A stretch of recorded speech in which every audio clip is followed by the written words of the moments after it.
수익을 버는 다양한 방법, 재테크 기사와 돈 되는 정보로 투자의 기준을 제시해주는 100분 머니쇼 시작합니다. 간밤 뉴욕 증시 혼조세로 마무리됐죠. 네, 그렇습니다.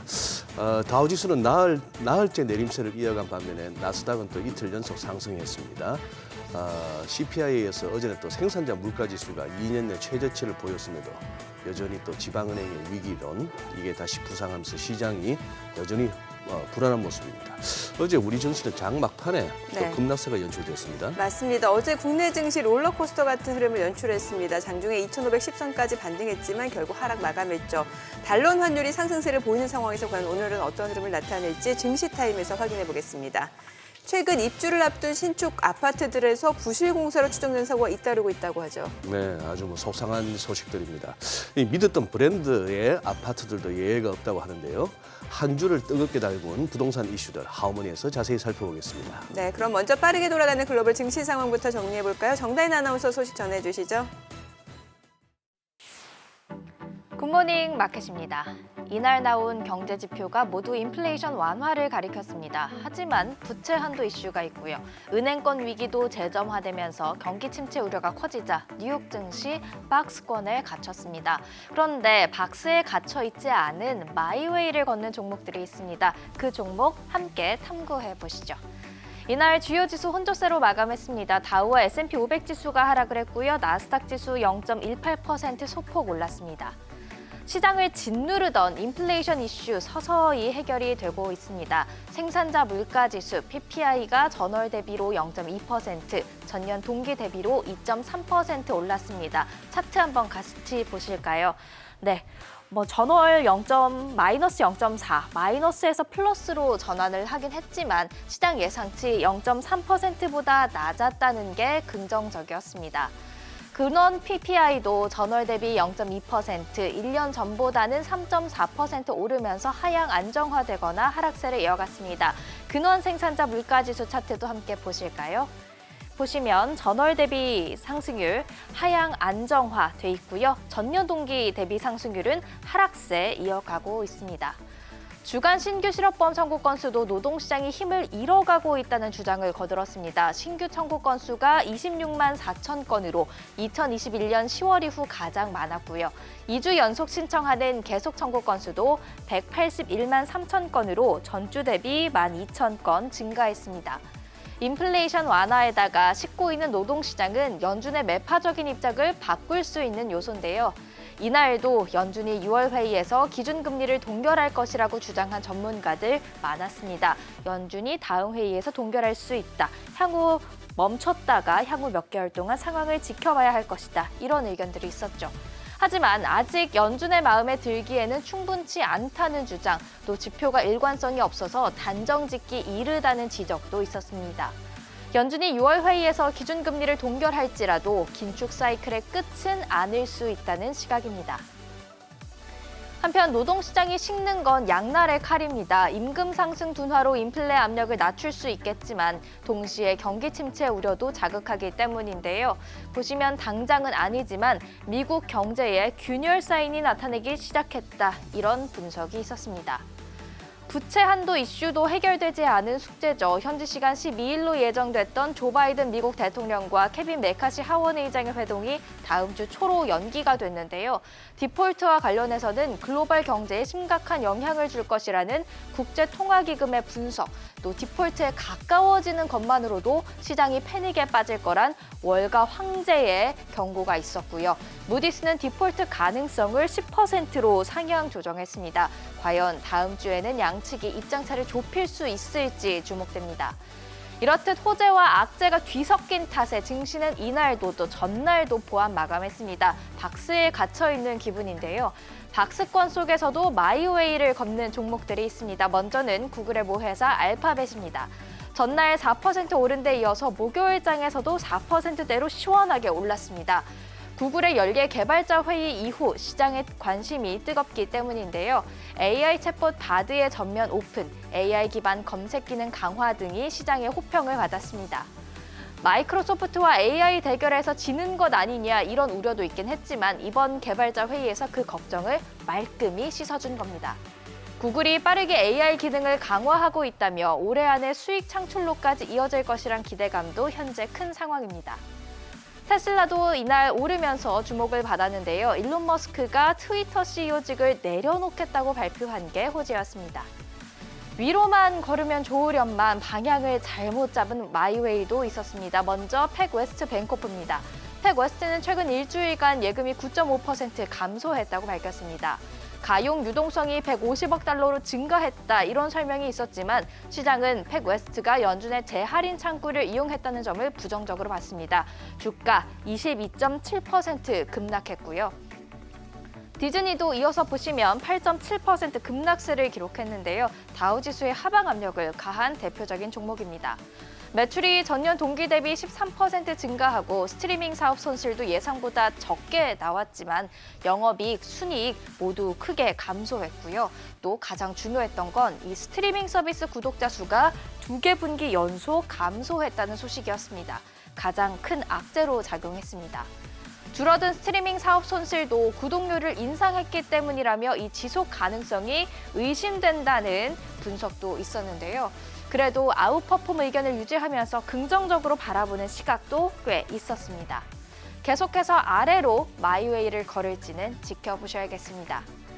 목요일에는 전체적으로 위험자산을 피하고 안전자산을 찾는 분위기였습니다. 따라서 위험자산 중 하나인 비트코인 가격도 하락세였는데요. 현재 오전 8시 기준 3,640만 원대의 거래가 되고 있고요. 국제유가 빨간불을 켰습니다. WTI가 2.3% 하락하면서 배럴당 70달러 선까지 내려왔습니다. 안전자산인 국채를 찾는 사람들은 많아지면서 수익률이 하락했습니다. 10년물이 3.386%로 2년물이 3.899%로 내려왔습니다. 지금까지 굿모닝 마켓이었습니다. 글로벌 증시 이어서 밤사이 나온 해외 기업 소식 글로벌 비즈에서 확인해 보시죠. 일론 머스크가 트위터 CEO 자리에서 물러나기로 했습니다. 머스크는 자신의 트위터에 새 최고 경영자를 고용하게 된 것을 알리게 돼 흥분된다며 자신을 이을 새 수장을 맞았음을 밝혔습니다. 아울러 그녀는 약 6주 후에 업무를 시작할 것이라고 쓰며 이 새 CEO가 여성임을 시사했는데요. 자신은 이사회 의장 및 최고 기술 경영자로 전환해 이 제품 감독에 나설 것이라고 덧붙였습니다. 이 소식이 나오자마자 테슬라의 주가도 오름세를 보였는데요. 그간 머스크가 트위터에 몰두해 테슬라에 소홀했다는 지적이 나왔었는데 CEO 자리에서 물러나겠다는 소식에 투자자들이 반색하는 모습입니다. 손정희 회장이 이끄는 일본 소프트뱅크 그룹이 2년 연속 적자 늪에 빠졌습니다. 지난해 우리 돈 9조 5천억 원의 순손실을 기록했는데요. 18년 만에 2년 연속 적자를 기록했습니다. 특히 스타트업 수백 곳에 투자해온 그룹 산하 비전 펀드가 무려 52조 원이 넘는 투자 손실을 본 것이 뼈아팠는데요. 세계적인 인플레이션과 금리 상승 등의 영향으로 투자 대상 기업들의 기업 가치가 줄어들면서 거액의 적자를 내게 됐습니다. 이제 시장의 관심은 소프트뱅크의 영국 반도체 설계 회사 아미, 미국 증시에 성공적으로 대비할 수 있을지 쏠려 있는데요. 역계는 아미 IPO를 통해 우리 돈 13조 원 이상을 조달할 것으로 전망했는데 고전하고 있는 소프트뱅크의 숨통을 틔워줄 수 있을지 주목됩니다. 전 세계 반도체 업계가 극심한 재고 조정에 나서고 있는 가운데 승승장구하던 파운드리 1위 TSMC도 보릿고개를 넘고 있습니다. 지난달 매출은 1년 전과 비교해 14% 넘게 감소했는데요. 2달 연속 감소세를 이어갔습니다. TSMC의 매출은 지난 3월 17개월 만에 최저치를 기록한 뒤 4월 1.7% 소폭 반등했지만 여전히 저조한 수준인데요. 지난달에는 올해 매출이 소폭 증가할 것이란 전망을 뒤집고 전년 대비 매출이 최대 6% 감소할 것으로 내다보기도 했습니다. 애플을 비롯한 큰손 고객들이 이미 쌓인 반도체 재고를 소진하는 데 집중하면서 주문이 급감했기 때문인데요. 라인과 동일은 최저 수준까지 내려왔는데 이런 상황에도 오히려 가격 방어 움직임을 보이면서 고객사들이 쉽게 주문을 늘리지 않고 있습니다. TSMC는 상반기 사업 전망 악화에 투자 규모도 줄였습니다. 지난 9일 반도체 공장 설비 투자액을 우리 돈 4,800억 원 수준으로 의결했는데요. 2월 이사회에서 9조 원을 투자하기로 한 것과 비교하면 90% 넘게 급감한 금액입니다. 중국 최대 파우드리 업체 SMIC도 상황이 어렵기는 마찬가지입니다. 1분기 매출은 1년 전보다 20% 넘게 급감한 14억 6천만 달러를 기록했고 같은 기간 순이익은 50% 가까이 급감한 2억 3,110만 달러에 그쳤습니다. 지난해 매출과 순이익 모두 사상 최대치를 기록하며 좋은 흐름을 보였던 것과는 매우 대조적인 모습입니다. 중국은 SMIC를 비롯해 자국 반도체 기업들의 전폭적인 지원을 아끼지 않고 있습니다. 지난해 190개 상장사에 총 2조 3천억 원 이상의 보조금을 투입했는데요. 미국이 중국의 반도체 굴기를 저지하기 위해 대중국 수출 통제를 강화하고 있지만 중국 정부는 막대한 보조금으로 기술 자립을 지원하면서 맞서고 있는 모양새입니다. 지금까지 글로벌 비즈였습니다.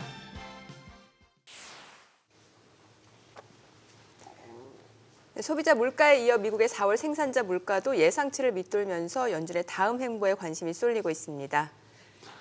시장은 금리 인상 중단을 넘어서 인하까지도 기대하는 모습인데요. 미국의 금융기관이죠. 찰스 슈왑의 수석 투자 전략가는 연준이 금리 인하로 너무 빠르게 피벗하지는 않을 것이라고 일축했습니다. 자세한 내용 영상으로 확인해 보겠습니다.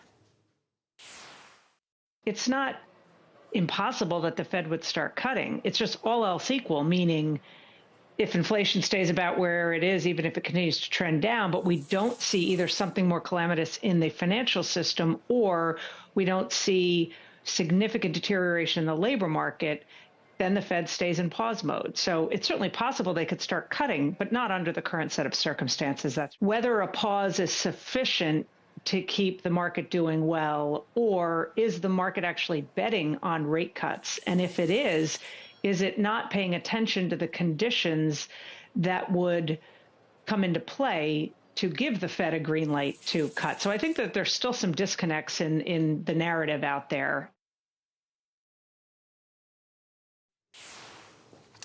네, 현대자동차가 앞으로 10년간 인도에 3조 2천억 원을 투입하는 등 인도 시장 공략을 본격화합니다. 네, 이런 가운데 애플도 인도 진출에 나서는 등 인도가 새로운 글로벌 생산 및 소비 기지로 급부상하고 있습니다. 임종윤 기자와 자세한 내용 짚어보겠습니다. 현대차가 인도 시장 공략에 나섰다고요? 예, 어제 오후에 나온 내용인데요. 인도 타밀나루주, 이게 여기에 지금 이미 현대차가 공장 두 곳을 갖고 있는데 이곳에 이제 3조 2천억을 앞으로 10년간 더 투자를 하겠다, 이 내용이 이제 업무협약 MOU를 체결한 주요 내용입니다. 타밀나두주를 좀 살펴보면은요, 인도 최남단에 위치를 해 있는데요. 화면에서 보시는 것처럼 남쪽에 살짝 동쪽인 거죠. 그래서 인도양 또 벵갈만 이쪽에 있기 때문에 어떻게 보면 이제 인도의 중심이라고 했을 때 뭄바이에서는 좀 거리가 있긴 하지만 그럼에도 불구하고 이미 현대차가 공장을 갖고 있는 데다가 여기가 인도의 28개 주가 있는데 면적으로는 11번째, 인구수로는 또 6번째 해당되는 주입니다. 그러니까 규모가 좀 있기 때문에 여기에 좀 더 투자를 확대하겠다, 이런 결정을 좀 내린 것으로 보입니다. 뭐 구체적인 인도 투자 계획이나 뭐 내용도 한번 좀 정리해 주시죠. 지금 현대차 이번에 3조 2천억 원을 투자하겠다고 밝힌 내용을 조금 더 자세히 들여다보면 전체적으로 그 무게 중심은 전기차 쪽으로 좀 쏠려 있다, 이렇게 보여집니다. 일단은 2028년까지 아이오닉 5를 포함한 6종류의 전기차를 인도차 시장에 내놓겠다라고 밝혔는데요. 이렇게 하면 보면은 인도에 뭐 전기차만 뭐 팔겠다 이렇게만 보이지만 단순히 그것만 있는 게 아니고 표에서도 좀 보실 수 있는 것처럼 연간 17만 8천 개의 전기차 배터리 팩을 조립할 수 있는 공장도 짓고요. 또 100여 곳에 이 전기차 충전소도 설치하겠다, 이렇게 얘기를 좀 했습니다. 그러니까 인도의 전기차 시장의 인프라를 또 직접 현대차가 투자를 해서 만들어서 시장을 키워서 전기차도 팔겠다, 이런 얘기가 좀 담겨 있다, 이런 전략이 담겨 있다, 이렇게 볼 수가 있겠습니다. 네, 뭐 현대차뿐만 아니라 글로벌 기업들의 인도 시장 진출을 잇따르고 있는 상황이잖아요. 그렇죠. 최근에 얘기가 많이 나왔었는데요. 아마 가장 많이 기억하시는 게 이제 지난달에 애플이 직접 뭄바이에 오프라인 매장 개설하고 또 팀쿡이 또 직접 갔지 않습니까? 그래서 되게 화제가 됐던 게 가장 아마 기억이 나실 텐데, 최근에는 애플의 최대 협력사죠, 폭스콘, 그러니까 아이폰 만드는 회사입니다. 이 대만의 폭스콘이 인도의 벵갈루루시라고 하는 지역에 120만 제곱미터, 약 한 30만 평 정도 좀 될 것 같은데, 이 정도의 토지를 매입을 했습니다. 여기다 이제 공장을 짓겠다는 거니까 지금 너무 대만이나 중국 쪽에 집중된 생산 거점을 좀 인도 쪽으로 좀 분산시키겠다라는 그런 전략을 좀 보인 것으로 해석이 좀 되고 있고요. 우리는 좀 낯설긴 한데 대만의 베스타스라고 그래서 세계에서 가장 이 풍력 터빈을 만드는 회사 중에 큰 회사가 있습니다. 우리나라도 이미 진출해 있는 회사고요. 이 회사도 이미 2년 전에 인도에 생산 공장을 2곳을 좀 설치하는 등 주요 기업들, 그러니까 글로벌 기업들의 인도 진출이 이렇게 계속해서 좀 늘어나고 있는 모습입니다. 예, 뭐 전기차 관련한 이렇게 새로운 소식이 나올 때마다 기대감도 생기기도 하고 또 걱정도 생기는데, 저 넓은 땅에 충전소 100곳 갖고 뭐 되겠나 싶기도 한데, 뭐 일단 인도 전체는 아니고 타밀나두 주이긴 한데 그쪽 뭐 사실은 지역에? 앵커 말씀도 틀린 말이 아닌 게 인구가 14억 명이 넘는 나라 아니겠습니까? 이제는 그러니까요. 중국을 제치고 인도가 전 세계에서 인구가 가장 많은 나라거든요. 그러니까 사실 지금 말씀하신 그 부분이 인도가 갖고 있는 어떻게 보면 좀 불리한 점인 거겠죠. 그런데 이런 불리한 점, 그러니까 단순한 뭐 어떤 산업 인프라가 낙후되어 있다라는 거, 도로 사정이 네. 열악하다라는 거, 이런 거 외에 또 인도에 이제 중국만큼의 숙련된 근로자들이 아직은 부족하다는 점도 사실은 문제이긴 합니다. 그렇죠. 잘 아시는 것처럼 인도의 뭐 공과대학 같은 경우는 전 세계적인 그런 IT 핵심 인력들을 네.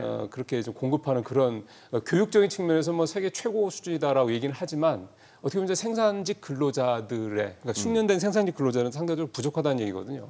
그러니까 이런 부분들이 어떻게 보면 인도가 갖고 있는 단점일 수가 있는 거고 또 장점은 표에서 보시는 것처럼 인구가 이게 14억 명이 넘는 세계 최대 그 인구를 가진 국가이기 때문에 그만큼 내수 시장이 크다는 얘기 아니겠습니까? 지금은 아직은 그렇죠. 약하지만 예. 그러니까 잠재성이 있다는 얘기가 좀 되는 거겠고요. 또 하나가 미중 갈등이 사실 계속 되다 보니까 이 글로벌 기업들 입장에서 봤을 때는 중국에 특히 진출해 있는 기업, 글로벌 기업들 입장에서 봤을 때는 좀 불안하지 않습니까? 네. 그러니까 뭔가 좀 분산을 예. 해야 된다라는 그런 니즈가 있을 거고요. 그런 면에서 인도가 여러 가지 뭐 불리한 점도 있긴 하지만 일단 인구도 많고 그 다음에 굉장히 똑똑한 그런 사람들도 좀 많이 있는 나라고 이런 어떤 좋은 인프라도 있기 때문에 그런 점을 봤을 때는 중국을 대체할 수 있는 그러니까 세계 생산 기지며 세계 공장이라고 할 수 있는 중국을 대체할 수 있는 생산 어떤 기지 겸 또 소비 시장이기도 에 한. 대한 이제 잠재력을 네. 지금 글로벌 기업들이 좀 눈여겨보고 있는 게 아니냐 이렇게 해석을 해볼 수가 있겠습니다. 네, 임종인 기자 잘 들었습니다. 예, 고맙습니다.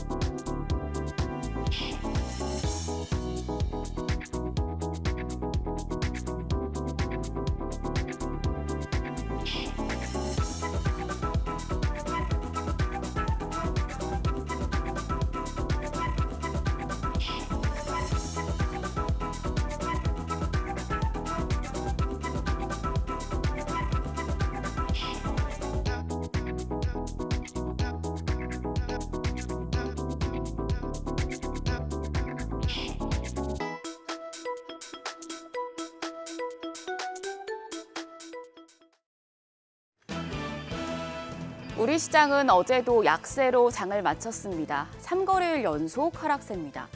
오늘의 키워드, 끝날 때까지 끝난 게 아니다입니다. 사실 어제장 오후 한두 시까지도 상승 추세였습니다. 미국의 물가 상승 압력 둔화라는 호재의 영향을 받나 싶었는데 시장 끝날 때까지 끝난 게 아니었죠. 미국의 부채 한도 불안감이 커지며 하락 전환한 채 마감을 했습니다.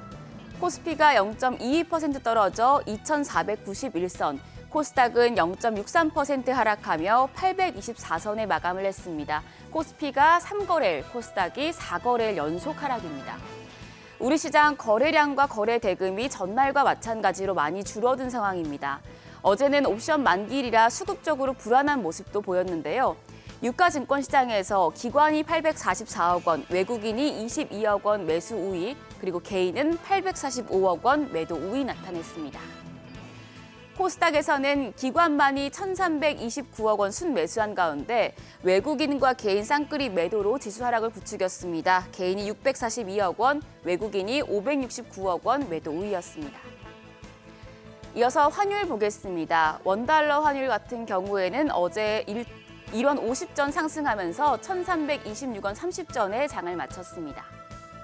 이어서 시가총액 마감 상황 보겠습니다. 코스피 시총 상위 종목은 혼조세였습니다. 삼성전자가 0.62% 떨어져 64,200원, LG에너지솔루션이 2.3% 하락해 종가 55만 3천 원이었고요. SK하이닉스가 0.69% 약세로 종가 86,300원이었습니다. 삼성 바이오로직스가 0.38% 상승해 종가 78만 3천 원이었던 반면에 LG화학은 2.54% 약세였습니다. 마감가는 69만 1천 원이었고요. 70만 원 선 이탈하는 모습이었습니다. 이어서 6위에서 10위권에서는 기아가 0.11% 올라 9만 100원, 네이버가 0.48% 올라 종가 21만 1천 원이었습니다. 코스닥 시가총액 상위 종목에서는 대부분의 종목이 하락세였습니다. 특히 에코프로비엠이 4.1%, 에코프로가 6.78% 떨어져서 4거래일 연속 약세를 나타냈는데요. 이동채 에코프로 회장이 이번 항소심에서 징역 2년을 선고받고 실형을 살게 된 점이 영향을 미친 것으로 풀이가 되고 있습니다. 에코프로 보엠이 종가가 22만 2천 원으로 나타났고요. 또 한때 80만 원 선을 넘겼던 에코프로 같은 경우에는 종가가 55만 원으로 떨어진 모습입니다. 반면 셀트리온스케어가 0.55% 상승해서 종가 7만 3,400원이었고요. LNF가 4.1% 약세로 23만 3,500원, HLB가 1.52% 하락해 마감가 3만 5,750원이었습니다. 시장 업종별로 보면 우주항공과 국방업종, 정부가 중동 국부펀드와 손을 잡고 최대 1조 원 규모의 방산펀드를 조성 중이라는 언론 보도에 강세를 나타냈고요. 자동차 부품 업종이 업황 기대감의 상승 흐름을 이어간 가운데 구글이 AI 챗봇 바드를 전면 오픈하자 로봇, 기계 섹터가 상승을 했습니다. 그리고 증권과 은행, 금융 쪽도 올랐습니다. 이 증권 업종 조금 더 자세히 체크하고 가겠습니다. 일단 실적부터 보겠습니다. 어제는 증권사 두 곳이 실적을 발표했습니다. 삼성증권과 미래에셋증권의 1분기 영업이익이 시장 전망치를 20% 이상 웃돌았는데요. 삼성증권 영업이익은 3,416억 원으로 전년 동기 대비해서 60.99% 올랐고요. 미래에셋증권의 영업이익은 2,817억 원으로 같은 기간 비해서 1% 줄었지만 시장 전망치보다는 25% 높았습니다. 또 지배주주 자기자본이 11조 300억 원으로 금융투자업계 최초로 자기자본 11조 원을 돌파하기도 했죠. 여기에 이번 주에 실적을 발표했던 키움증권도 어닝 서프라이즈를 기록한 상황입니다. 영업이익이 3,889억 원으로 전년 동기 대비해서 82.4%나 높았습니다. 이렇게 증권사들이 줄줄이 1분기 호실적을 냈지만 그럼에도 울상을 짓고 있죠. SG증권발 주가 조작 사태로 인해서 CFD, 차액결제 거래로 인한 미수채권이 대거 발생할 가능성이 커졌기 때문입니다. 그래서 2분기 증권사 실적은 보수적으로 접근해야 한다는 목소리도 높아지고 있는데요. 다만 CFD 사태가 증권사에 미치는 영향이 제한적일 것이다라는 전망도 나왔습니다. 신영증권은 고객 채권 미회수로 인한 대손 비용 발생이 불가피하겠지만 대부분의 증권사가 펀더멘탈 대비해서는 흡수가 가능한 것으로 판단된다고 이야기를 했습니다. 그리고 이번 사태로 인해서 기타 일반 고객들의 이탈은 크지 않을 것이라고 밝혔는데요.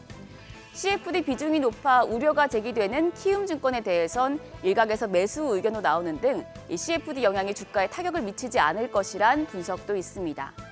그래서 어제장 증권사 주가 흐름을 보시면 삼성증권이 0.14% 올라서 마감가 34,850원이었고요.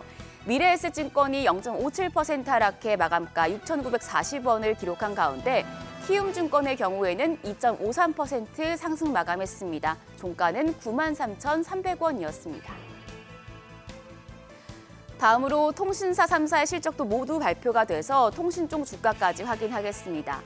통신 3사의 1분기 실적은 희비가 갈렸습니다. SK텔레콤이 1분기 영업이익이 4,948억 원으로 지난해 같은 기간보다 14.4% 늘며 호실적을 기록했습니다만 KT와 U+ 같은 경우에는 일회성 비용 반영 등의 영향을 받았습니다. 특히 KT는 영업이익이 4,861억 원으로 전년 동기 대비해서 22.4%나 줄었습니다. 통신주 주가 상황 좀 확인해 볼게요. SK텔레콤이 1.51% 상승해서 마감가 5만 500원이었고요.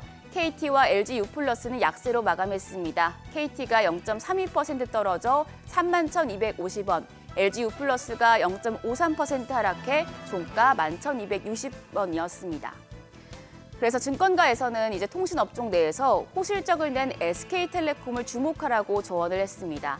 신한투자증권은 SK텔레콤, 편안함 그 자체라는 보고서에서 SK텔레콤이 실적 성장에 배당 그리고 저평가 매력이 있다면서 저변동성 주식으로 제격이라며 투자 의견 매수를 유지했습니다. 여기까지 전일장 점검하고 업황이 좋을 것으로 보이는 종목까지 살펴봤습니다. 그럼 이번 주 마지막 거래일도 머니쇼와 함께 대응하시죠.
네, 현재 시각 8시 27분 지나갑니다.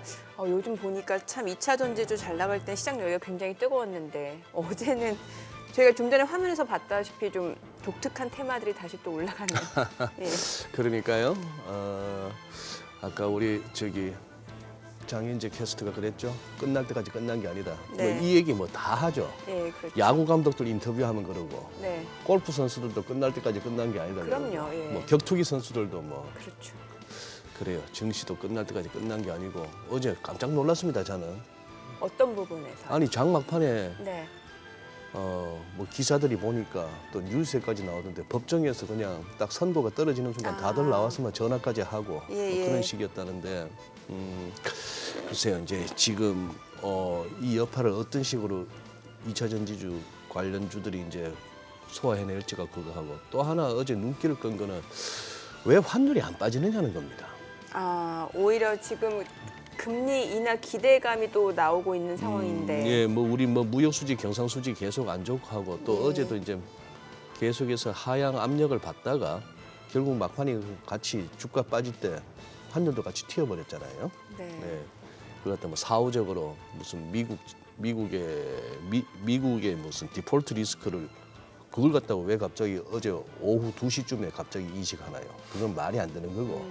그냥 밀다 또 쇼카바가 나오고 뭐 이런 상황인 것 같은데 1310원이 눈에 자꾸 들어오네요. 그 레벨 밑으로 가야 하향 안정이다. 그런 생각이 들고 환율이요. 환율이 네, 지금 뭐 위로는 1340원이 계속 막혔습니다만 이 안에서 당분간 그거 하겠습니다만 아래 위 중에 환율도 좀 보시면서 주식 대응하셔야겠다 생각도 드네요. 정말 쉽지 않은 장이에요. 네, 그렇습니다. 그럼 YG경제연구소 차영주 소장님과 시장 얘기 나눠보겠습니다. 어서 오세요. 어서 오세요. 네. 네. 뭐 지금 생산자 물가지수도 발표가 됐는데 오히려 인플레이션 상승 압력은 좀 둔화되는 것 같긴 하네요. 예, 그렇습니다. 뭐 CPI에 이어서 PPI까지 전반적으로 생각보다 좀 약하게 나왔다라는 면이 상당히 고무적입니다. CPI 발표가 이제 됨으로써 드디어 이제 물가 상승률보다 기준금리가 높은 그런 현상이 벌어졌죠. 그렇기 때문에 우리가 이제 뭐 CPI는 4%대니까 네. 금리가 5%대니까 금리가 예. 오히려 더 높은 역전 현상이 벌어졌다라고 좀 말씀드릴 수가 있겠죠. 근데 지금부터 게임은 지금부터라고 좀 말씀을 좀 드릴 수가 있겠습니다. 일부 이제 해석을 어떻게 하느냐의 여부인데 우리가 이제 원래 목표치는 이제 2%대까지 떨어져야 되는 거 아니겠습니까? 예. CPI 기준으로 봤을 때 아직까지 갈 길이 멀다라는 거죠. 하지만 지금 이제 기준금리가 이거보다 높은 수준에 있으니까 이 정도면 다 됐다. 이제 더 이상 기준금리를 올리기 어렵지 않겠느냐. 그리고 이제 점점 CPI가 떨어짐에 따라서 기준금리도 이제 내려야 되는 거 아니냐라는 이제 인식들을 서서히 할 수 있는 그런 상황들이 좀 벌어졌다라는 거죠. 한편에서는 PPI조차도 생각보다 좀 덜 나왔다라는 것은 경기 둔화를 일단은 조금 의미하는 거일 수도 있기 때문에 이 점은 좀 악재일 수도 있고 하지만 CPI나 PPI나 생각보다 덜 나왔다라는 것은 미국으로 하여금 기준금리를 내리도록 하는 압박을 줄 수 있다라는 측면에 있어서는 긍정적으로 볼 수도 있는 요소가 이제 지금 나타났다라고 말씀드릴 수가 있겠죠. 그런데 지금 뭐 제가 오기 전에 한 칼럼을 읽었는데 그걸 잠깐 인용을 하게 된다면 CPI가 지금부터 내려갈 길이 그렇게 쉽지 않을 수도 있다라는 겁니다. 예를 들면 이런 거죠. 저희가 이제 정상적인 생활을 하다가 허리가 갑자기 삐끗했다, 좀 심하게 다쳤다라고 한다면 병원을 이제 가서 치료해야 되는 거 아니겠습니까? 예. 처음에는 이제 집중 치료를 해야 되죠. 뭐 일주일에 3번, 4번 와라라고 하면 좀 생각보다 많이 와야 되지만 일단 치료를 하다 보면 치료를 하기 위해서 이제 가는 거죠. 근데 좀 시간이 흐르다 보면 이게 이제 어느 정도 치료도 좀 되고 급한 예. 건 이제 꺼지고 나면 뭐 살만하거든요. 그러면 기존에 여전히 3번씩 오라. 아니면 2번씩 오라라는 건 이제 귀찮아지기도 하고 이 정도면 다 된 거 아닌가라고 이제 하다 보면 이게 이제 약간 아픈 거 정도는 내가 견뎌낼 수 있으니까 그렇게 만성화될 수도 있다라는 거죠. 지금 현재 미국의 그 기준금리와 CPI의 관계를 그런 식으로도 설명이 가능하다라는 거죠. 여전히 지금 이제 CPI 수준은 높죠. 생각했던 것보다 2배 이상 높지만 우리가 처음에 작년에 생각했었던 9라는 숫자에서 보면 절반 이상 떨어졌기 때문에 네. 이 정도면 살만하다. 이 정도면 연준도 알아서 금리를 좀 내려라. 라고 이제 신호를 좀 보낼 수 있습니다만 여전히 우리는 아직까지 허리병이 나은 건 아니죠. 그런 부분들이 있기 때문에 여기서 그리고 더군다나 연준은 계속 밝히고 있죠. 연말까지는 피벗 없다. 의사는 계속 오라라는 건데 이제 환자 입장에서 보면 이 정도는 됐다라고 자꾸 생각을 하는 거죠. 그렇기 때문에 지금부터는 연준과 시장과의 치열한 눈치 보기 그렇지만 이거에 따라서 증시가 변동성을 크게 나타낼 가능성은 높지는 않지만 일부 그 월가에서는 기준금리를 내려라라고 계속 얘기할 수도 있고 연준은 계속해서 자기 생각을 고집할 것이고 이것을 염두에 두시면서 시장을 보셔야 되지 않을까 싶습니다. 지금 아래 자막에 PPI 하락에도 금융위기 재부상 뭐 이렇게 나옵니다. 요 앞에 지금 또 차 소장께서 설명하는 중에는 그거였어요. 뭐 CPI나 PPI나 인플레이션은 좀 둔화되는 그런 상황이고 또 신규 실업수당 청구 건수도 조금 늘고 있고 네. 자 이게 불과 얼마 전까지만 해도 우리가 연준의 금리 인상 부분만 집중할 때는 아니 고용시장도 조금 실업률도 좀 올라가고 실업수당 타먹겠다는 사람들도 좀 숫자도 늘고 그리고 인플레이션 이것도 좀 내려주면 그러면 다 해결될 것 같이 얘기했어요. 금리 인상에만 그렇죠. 집중할 때는. 그래서 지금 CPI, PPI 떨어지고 있고 실업수당 청구 건수 늘고 있고 하니까 이제는 또 뭔 소리를 합니까? 이게 혹시 또 경기 둔화인가? 그렇죠. 거기다가 뿐 아니라 네. 중국도 지금 PPI 마이너스예요. 네. 중국도 PPI 마이너스고 CPI도 그렇고 한데 지금 아주 빨리 나가는 사람들은 뭔 얘기하는지 아십니까? 야 지금 우리 인플레 얘기할 게 아니고 디플레이션 걱정해야 되는 거 아니야? 이러고 있는 중이거든요. 예. 일단은 좀 단순하기 위해서 이제 미국만 집중해보면 지금 이제 디플레이션을 걱정을 하는 거와 여전히 현재 인플레이션 구간에 있어서의 저는 적절점을 찾아야 된다라고 말씀을 좀 드릴 수가 있겠습니다. 소장님께서 양극단을 적절히 잘 말씀하셨고 중요한 것은 지금 이제 월가에서 나오는 제가 보는 관점은 뭐냐면 과연 연준이 이것을 지금 이제 인플레이션을 소프트 랜딩 할 수 있겠느냐라는 부분이죠. 우리가 이제 자칫 잘못하면 하드 랜딩을 하면서 경기 둔화로 확 꺾여버릴 수도 있는데 연준이 지금까지 해왔었던 것은 일단 급한 불부터 꺼오기 시작했죠. 그럼 이제 잔불 정리를 하면서 이거를 잘 이제 소프트 랜딩 단계로 가야 되는 정말 중요한 단계죠. 처음에는 워낙 높은 고도에서부터 이걸 끌어내리기 위해서는 무조건 기술을 아래로 꺾어버린 거죠. 단순했었죠. 단순했던 방법이고 이 과정에서 우리가 이제 2022년 초반만 하더라도 고용 지표를 많이 봤었는데 갑자기 이제 그 전쟁이 터지면서 물가가 올라가다 보니까 고용 지표는 잊어버리고 지금 당장 이 사람 살려야 돼. 뭐 딴 거 다 필요 없어. 팔다리 하나 잃어버리더라도 인공호흡 해야 돼라고 하면서 무조건 금리를 확 올려버린 거죠. 그러면서 고용 지표에 대한 생각이 없었는데 이제는 어느 정도 좀 호흡도 좀 돌아오고 하다 보니까 이것저것 보는 거죠. 야 팔도 하나 살릴 수 있으면 살려볼까? 다리도 하나 살릴 수 있으면 이제 살려볼까? 이제 이런 단계인데 여기서 잘 호흡을 시켜서 이 사람 살리느냐? 아니면 너무 처음에 기술을 급격히 끌어내리면서 심장에만 집중을 했다라면 그거에 대한 여파로 이 사람이 살아나기 어려울 수도 있는 상황이 되는 거니까 지금의 연준의 걱정은 그런 것 같습니다. 그러다 보니까 서로 양극단에 대한 얘기가 나오는 거고요. 어디에 집중을 두냐라면 회생 불가능하다. 경기 둔화로 들어갈 수밖에 없다라고 보는 거고 아직까지는 더 이제 인공호흡을 더 해야 된다. 이런 어떤 뉘앙스도 있는 것 같고 가장 중요한 것은 이제부터 연준의 실력이 이제 드러나는 거 아니겠나 싶습니다. 그리고 지금 차 소장께서 말씀하신 것도 들으면서도 또 느껴지는 게 그거거든요. 오늘 앞서 이렇게 소개된 뉴스 가운데 천하의 손정희 회장도 그 소프트뱅크도 소프트뱅크 산업 비전펀드. 2년 연속 적자래요. 그렇습니다. 예. 천하의 워렌 버핏 옹도 이제 쉽게 돈 벌던 시기는 끝났대요. 근데 저는 지금 뭐 저희가 하는 일이 이거다 보니까 이것도 유튜브만 들어가면 알아서들 막 뜨는 게 전부 이 관련한 내용들의 알고리즘이 많이 떠요. 네네네. 썸네일 보고 있으면 저는 섬찟섬찟합니다. 손정희 회장도 2년 연속 적자가 나고 있고 워렌 버핏도 쉽게 돈 벌기 어렵다 하는 와중에 썸네일들 보고 있으면은 제발 저를 믿고 이걸 사세요 이러고 있습니다. 뭐 딴소리 듣지 마시고 이거는 그거 하세요. 어쩜 그렇게들 용감한지 모르겠습니다. 안타까운 현실이지만 여전히 일부 시골에 가면 어르신들한테 이제 좀 나쁜 짓을 하는 사람들은 여전히 기승을 하고요. 그거는 40년 전에도 그랬고요. 지금도 기승을 하고 있다는 거 보면 우리들의 이제 약한 고리를 파고드는 그런 부분들은 평생 되는 부분들이 아닌가 싶습니다. 네. 그 국내 증시 얘기도 좀 여쭤볼게요. 사실 뭐 5월달 세린메이라는 말이 있긴 했습니다만 그래도 생각보다 잘 버텨준 그렇죠. 상황인데 상승 탄력은 좀 둔화되고 있는 모습이고 또 코스닥 쪽에서는 거래 대금이 좀 많이 급감하고 있거든요. 예, 그렇습니다. 이제 우리가 전반적으로 봤을 때는 이제 2023년에 대한 전망이 그렇게 좋지는 않았었습니다만 네. 의외로 이제 장이 좋았죠. 두 가지 측면에서 볼 수 있겠습니다. 하나는 테마주들이 강했죠. 처음에 인공지능과 로봇, 그다음에 2차 전지도 하나의 테마로 보겠습니다. 이렇게 세 가지 테마가 굉장히 강했죠. 그리고 그렇지만 그거 외에도 나름대로 외국인들의 삼성전자 순매수, 그다음에 자동차들의 한 30% 상승 이런 것들이 나타내면서 한쪽에서는 테마주들이 움직였지만 그렇지 않았었던 주식들도 상당히 뭐 우주항공이라든지 뭐 이런 것들이 실적 베이스로 해서 잘 올라왔거든요. 그러다 보니까 이제 증시가 강했죠. 이러한 피로감들이 서서히 나타날 것으로 봤었던 게 5월입니다. 그리고 이제 글로벌 IB들도 5월 정도 되면 이제 좀 팔아야 되지 않겠는가라는 얘기들이 있었습니다만 고객의 탁금이 50주에서 안 빠지고 있는 상황에서 오히려 잘 버티고 있는 상황이죠. 하지만 서서히 변화의 조짐은 좀 나타나고 있습니다. 정민 아나운서 말씀하신 것처럼 지금 코스닥이 대장이었는데 거래 대금이 좀 빠지고 있다라는 거.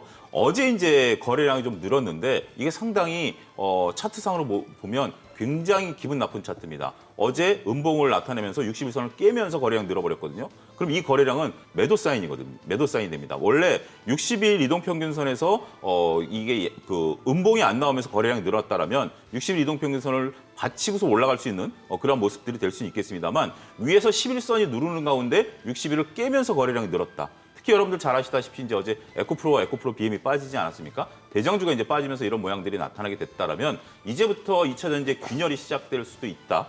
이 부분은 이제 좀 지켜봐야 되죠. 균열이 시작되는지 안 되는지. 만약 그 균열이 시작된다라고 한다라면 정말 일부 종목들에 대해서는 5월 달에 이제 저희가 이제 중반으로 들어가는 과정에 있어서 조금 변동성이 커질 가능성도 배제할 수 없다. 이렇게 말씀드릴 수 있겠습니다.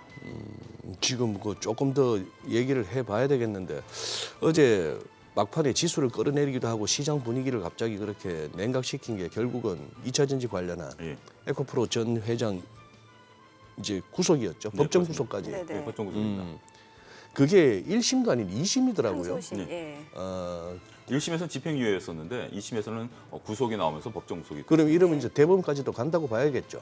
당연히 대법원은 가겠죠. 하지만 이제 우리가 이제 1심과 2심의 차이는 1, 2, 3심의 여러분들의 기본적인 상식을 보시면 1심과 2심은 이제 법리 다툼입니다. 이게 네. 이제 죄가 있느냐 없느냐를 다투는 예. 거고 그다음에 2심에서 3심 넘어가는 것은 2심을 판결하는 그러니까 죄가 있냐 없느냐를 하는 게 아니라 2심 판결이 논리적으로 이루어졌느냐를 보는 거거든요. 논리적으로 이루어졌냐를 보는 겁니다. 그래서 3심은 좀 결이 다릅니다. 아까 1심에서는 죄가 없다라고 했다가 2심에서는 죄가 있다라고 할 수도 있는 건데 그런 거죠. 왜냐하면 죄가 있냐 없냐를 따지는 게 1, 2심이거든요. 3심을 갈 때는 2심 판결이 논리적으로 하자가 없느냐를 보는 거기 때문에 네. 죄가 있다라고 했는데 3심에서 죄가 없다라고 할 수는 없습니다. 논리적으로 잘못됐으면 다시 1심으로 돌려보내는 거죠. 아 그런 거예요? 예, 그럽니다. 그러니까 3심에서는 이게 죄가 없다라고 끝난다는 게 아니라 야 내가 볼 땐 죄가 없는 건데 그럼 1심부터 다시 해.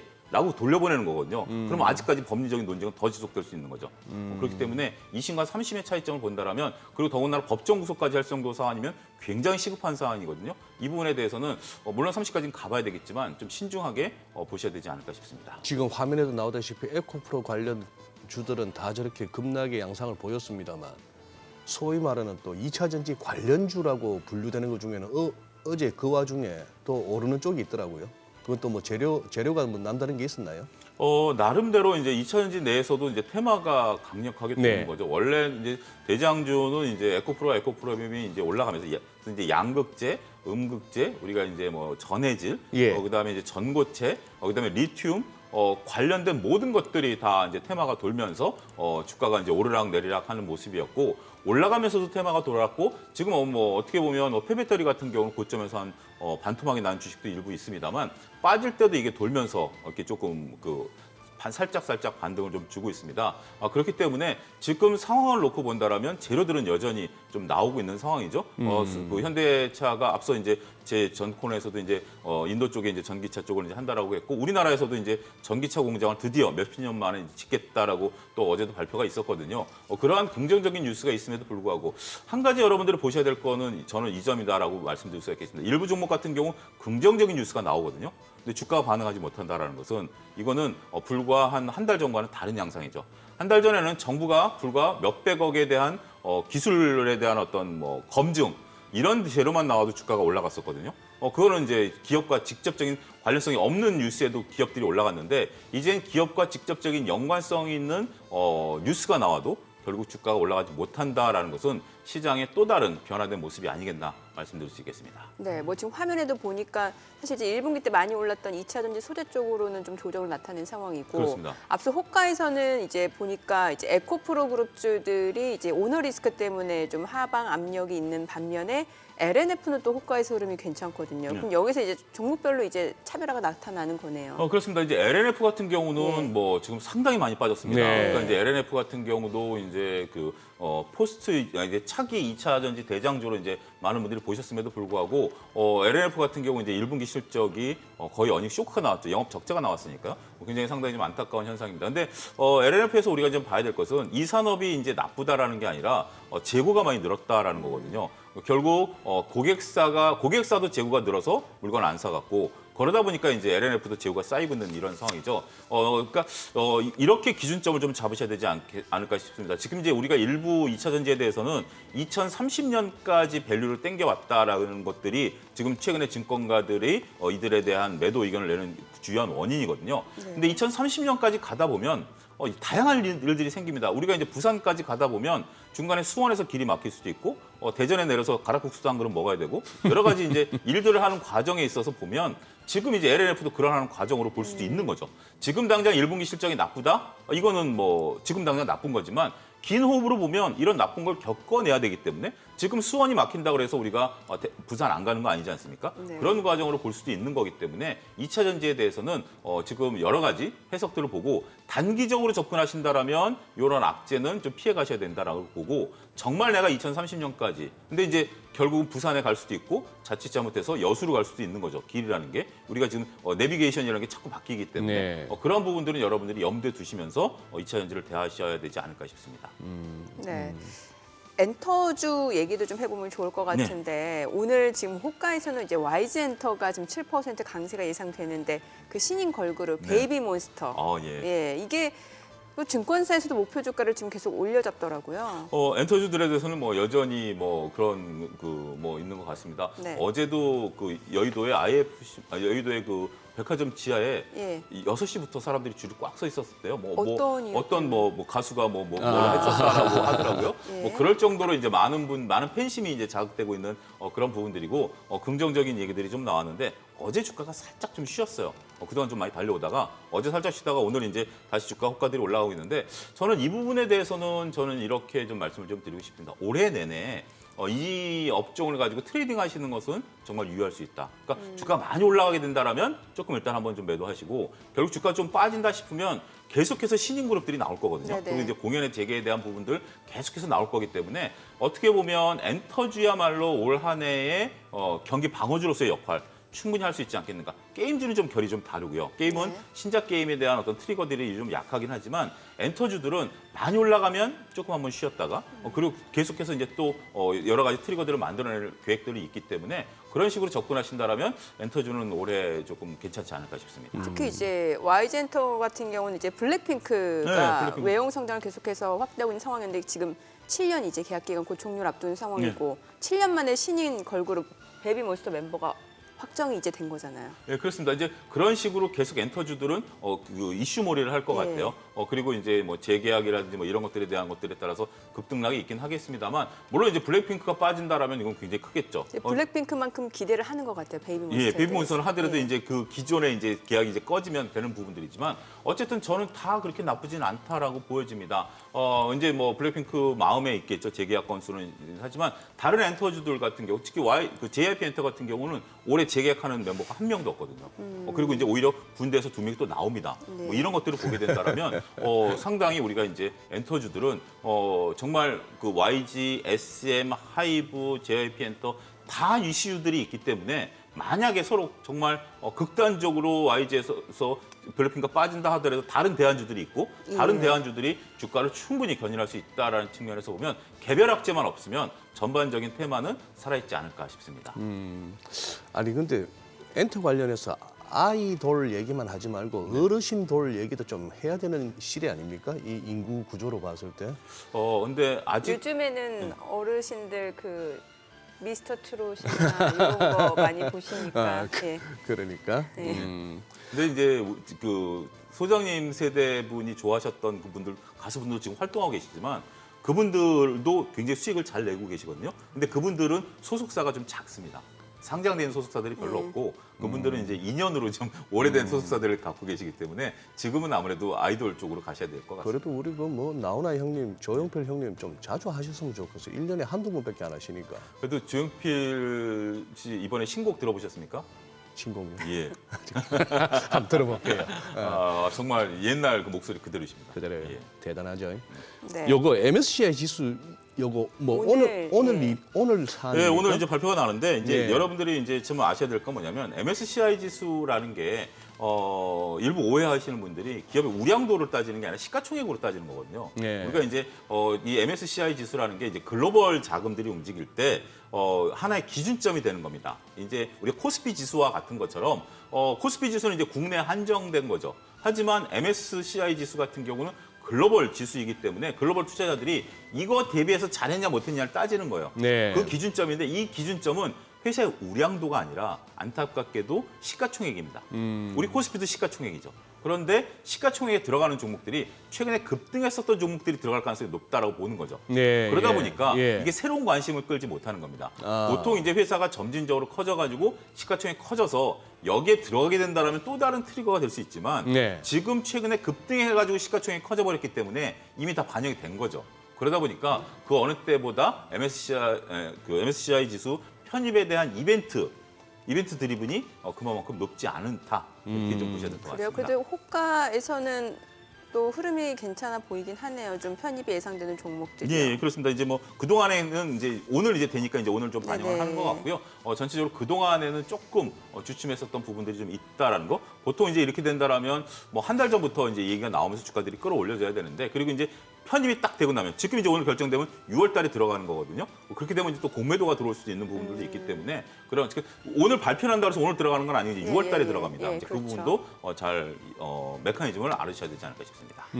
아니 삼성전자요. 그동안 네. 외국인이 좀 꾸준하게 사나 싶었는데 어느새 보니까 다시 또 팔고 있단 말이죠. 네. 예. 아니 뭐 이제 바닥 지나고 이제 업황 좋아진다 해가지고 뭐 삼성전자 7만 전자 가는 거 아니냐 기대감이 있었는데 아니 이렇게 또 갑자기 팔아버리면 어떡해요? 그러니까요. 그 정말 톰 한번 붙잡고 좀 물어보고 싶습니다. 네네. 너의 마음은 뭐니? 이렇게 물어보고 싶은데. 톰 외국인이요? 예, 외국인 톰에 대한 마음을 좀 물어보고 싶습니다. 근데 이제 결국 외국인들, 그러니까 삼성전자 같은 주식은 우리가 이제 상징성이 있죠. 우리나라를 이제 대표하는 종목이기 때문에.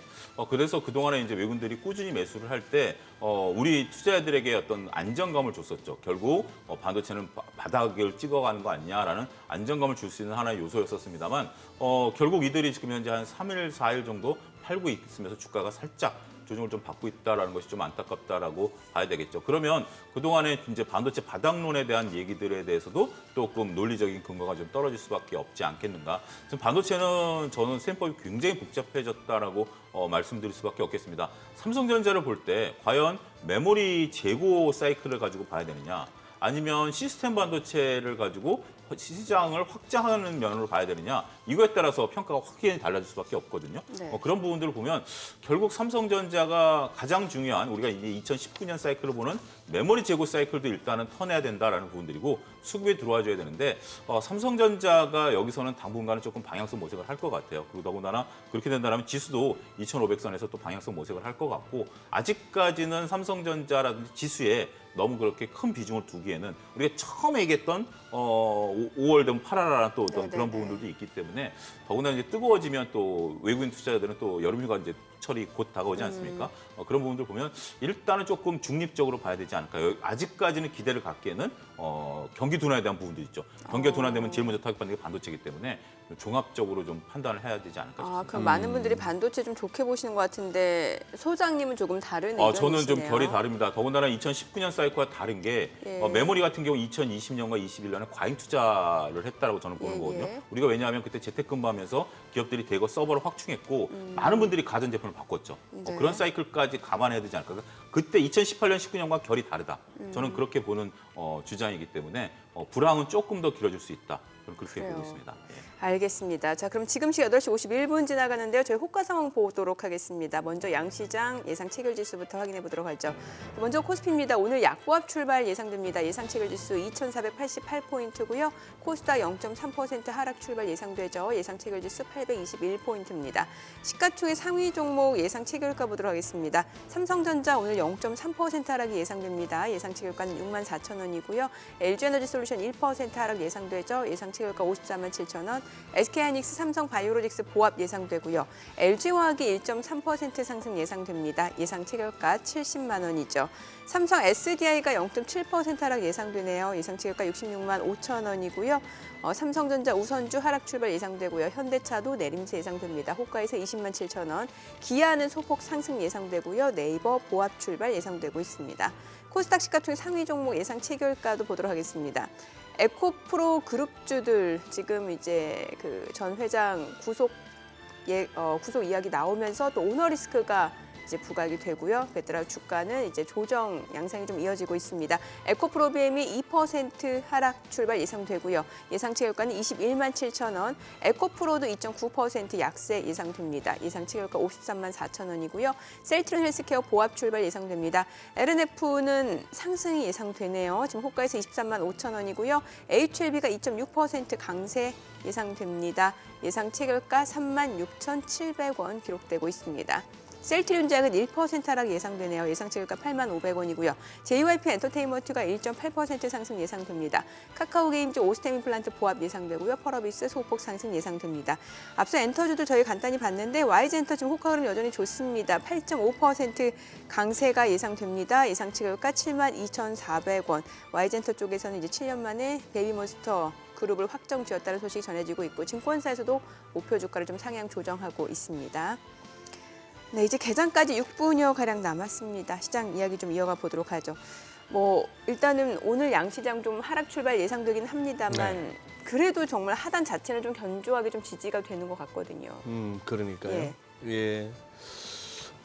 어쨌거나 우리가 참 2,600을 코스피 2,600 포인트라는 걸 갖다가 참 일단 그게 올라서야 되는 레벨인데 그 전에 2,500대 안착 자체가 아직 5월에 확정이 안 되네요.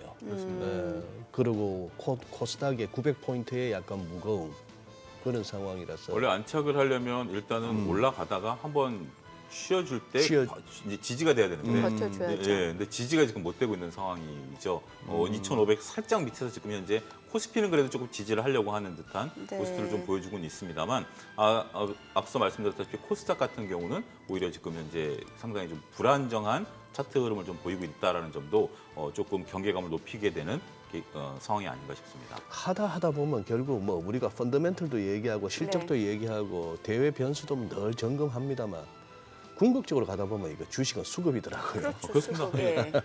그 측면에서 그러면 고객 예탁금 측면에서는 그렇게 줄어들거나 이런 건 아니잖아요. 고객 예탁금이 빠지는 것은 아닙니다. 근데 고객 예탁금이라는 게 또 한 측으로 보면 주식을 살려고 들어온 자금이지 이게 꼭 주식을 산다라는 것과 이제 그런 건 아니죠. 그 대신 이제 우리가 심리 지표로서의 영향은 충분히 있습니다. 그래도 그 얘기는 그래도 곳간에 그래도 쌀가마니 좀 그렇습니다. 재어놨고 무기고의 탄약은 있다는 얘기 아니에요? 많은 분들이 관심을 좀 갖고 있다라는 거죠. 그래서 이제 주식을 살려고 이제 고객 예탁금에다가 돈을 넣어놓고 있는 그런 상황인데 지금 저희가 이제 단기적으로 봐야 되는 것은 많은 분들이 주식을 뭘 살까를 위해서 주식을 이제 돈이 들어오고 있었죠. 고객 예탁금이 50조가 된 건 거의 한 달 가까이 됐습니다. 한 달 가까이 이제 들어오면서 계속 주저없고 영수증체 내피셜이지만 2,000주를 좀 따라서 해야 되나 아니면 급등주를 따라서 해야 되는 것들이 불과 한 달 전부터 이제 많은 분들이 관심사였었죠. 근데 최근에 이제 조정폭들이 나타나다 보니까 그 불안감은 아직까지 나타나지 않지만 일부는 저점 매수 관점을 접근하시는 분들도 있고 일부는 조금 이 변동성이 커지는 부분들 아니야? 이걸 좀 더 지켜봐야 될 테니 신중론으로 저는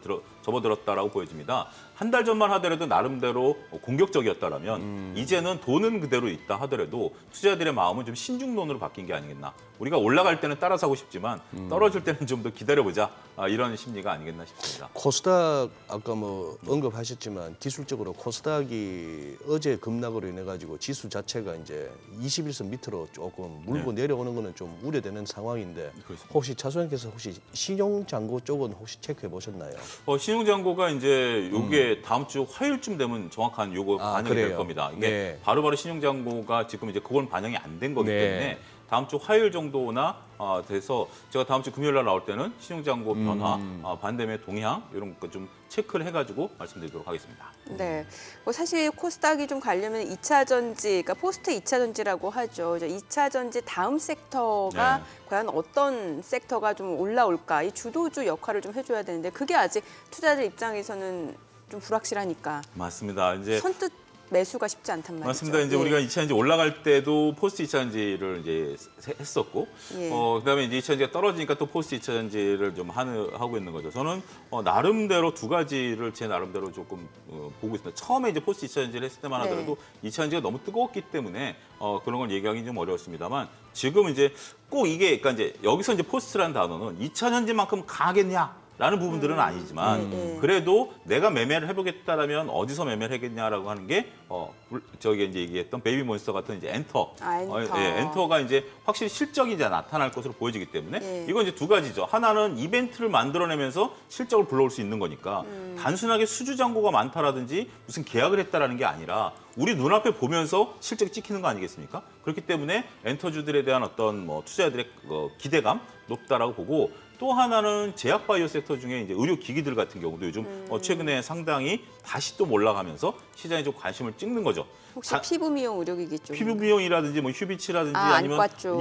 뭐 전반적으로 다 지금 뭐 SK 바이오사이언스나 예. 뭐 셀트리온 같은 경우도 더군다나 지금 셀트리온 같은 경우는 드디어 이제 유럽에서 미국으로 우리가 이제 렘시마 SC에 대한 그 FDA 승인이 10월달에 나오거든요. 그러면 유럽 시장에서 이제 셀트리온은 중요 시장 미국으로 넘겨와져 버립니다. 이러한 트리거들 같은 경우 좀 나타날 수 있다라는 측면에서 보면 우리가 이제 뭐 그 실적이 나오는 제약 바이오들 같은 경우도 상당히 이제는 조금 투자자들이 좀 변화하지 않을까라는 좀 기대감도 있습니다. 우리가 그동안 뭐 한 3, 4개월 동안 실적의 단기 실적보다는 기대감이 너무 컸었죠. 일단 뭐 인공지능이라든지 로봇 같은 경우 일단 100% 기대감이었고 그다음에 실적 베이스 기대감까지 합치면서 2차전지가 강했다라면 이제는 1분기 실적이 확인된 입장에서 보면 실적 베이스로 갈 수 있다. 그중에 대표적인 게 저는 자동차라고 보거든요. 네. 1분기 실적도 좋았고 주주 친화적인 정책도 발표했고 더군다나 새로운 먹거리를 만들어가는 그런 모습들에 따라서 외국인들이 삼성전자를 팔지만 자동차는 삽니다. 그런 부분들을 보면 자동차들에 대해서 결국 실적으로 따라가는 단기적으로는 1분기 실적 발표 이후에 주가가 좀 며칠 빠지다 보니까 실적과 주가와는 상관없다라고 말씀하시는 분들도 있긴 했습니다만 결국 그 주가를 다 좀 뛰어넘은 상태거든요. 네네. 그러니까 실적 바탕, 그러니까 우리가 실적을 바탕으로 간다라는 그 믿음 자체는 단기적으로는 틀릴 수 있지만 장기적으로 맞다라는 것이 이번 그 상황에서도 또 드러나는 모습들이 아니겠는가. 그렇다 보면 실적이 드러날 수 있는 것은 엔터, 일부 제약바이오 의료기기, 그다음에 자동차 관련주들 이런 쪽들에 대해서는 좀 관심을 가지실 필요가 있지 않나 싶습니다. 네, 그러면 오늘 시장에서 어떤 전략이 좋을까요? 일단은 조금 하방 압력, 뭐 크지는 않는다만. 아무래도 2차 전지가 어떻게 움직이느냐를 일단 좀 보고 예. 거기에 따라서 2차 그러한 전지 자금들이 어떻게 움직이고 뭐 로봇이나 뭐 인공지능 같은 예. 경우 잠깐 리바운드 할 수도 있을 것 같습니다. 알겠습니다. 자, 오늘 국내 증시를 확인해 보도록 하겠습니다. 개장합니다.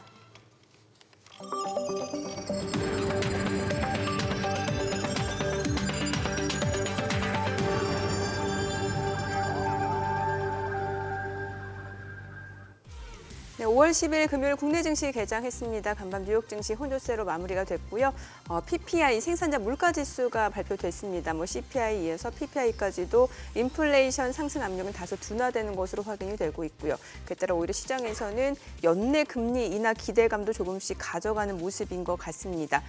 다만 국내 증시 최근에 코스닥 쪽에서 이제 거래 대금이 많이 줄어들면서 지금 주도주 찾기가 좀 활발한 모습이고 테마주 쪽으로 좀 쏠림 현상도 계속해서 이어지고 있는 상황인 것 같습니다. 어제 코스피 코스닥 양시장 일단 좀 하락 마감이 됐었는데 오늘 양시장 또 출발 상황 좀 보도록 하겠습니다. 코스피가 현재 약보합권으로 2,487포인트고요.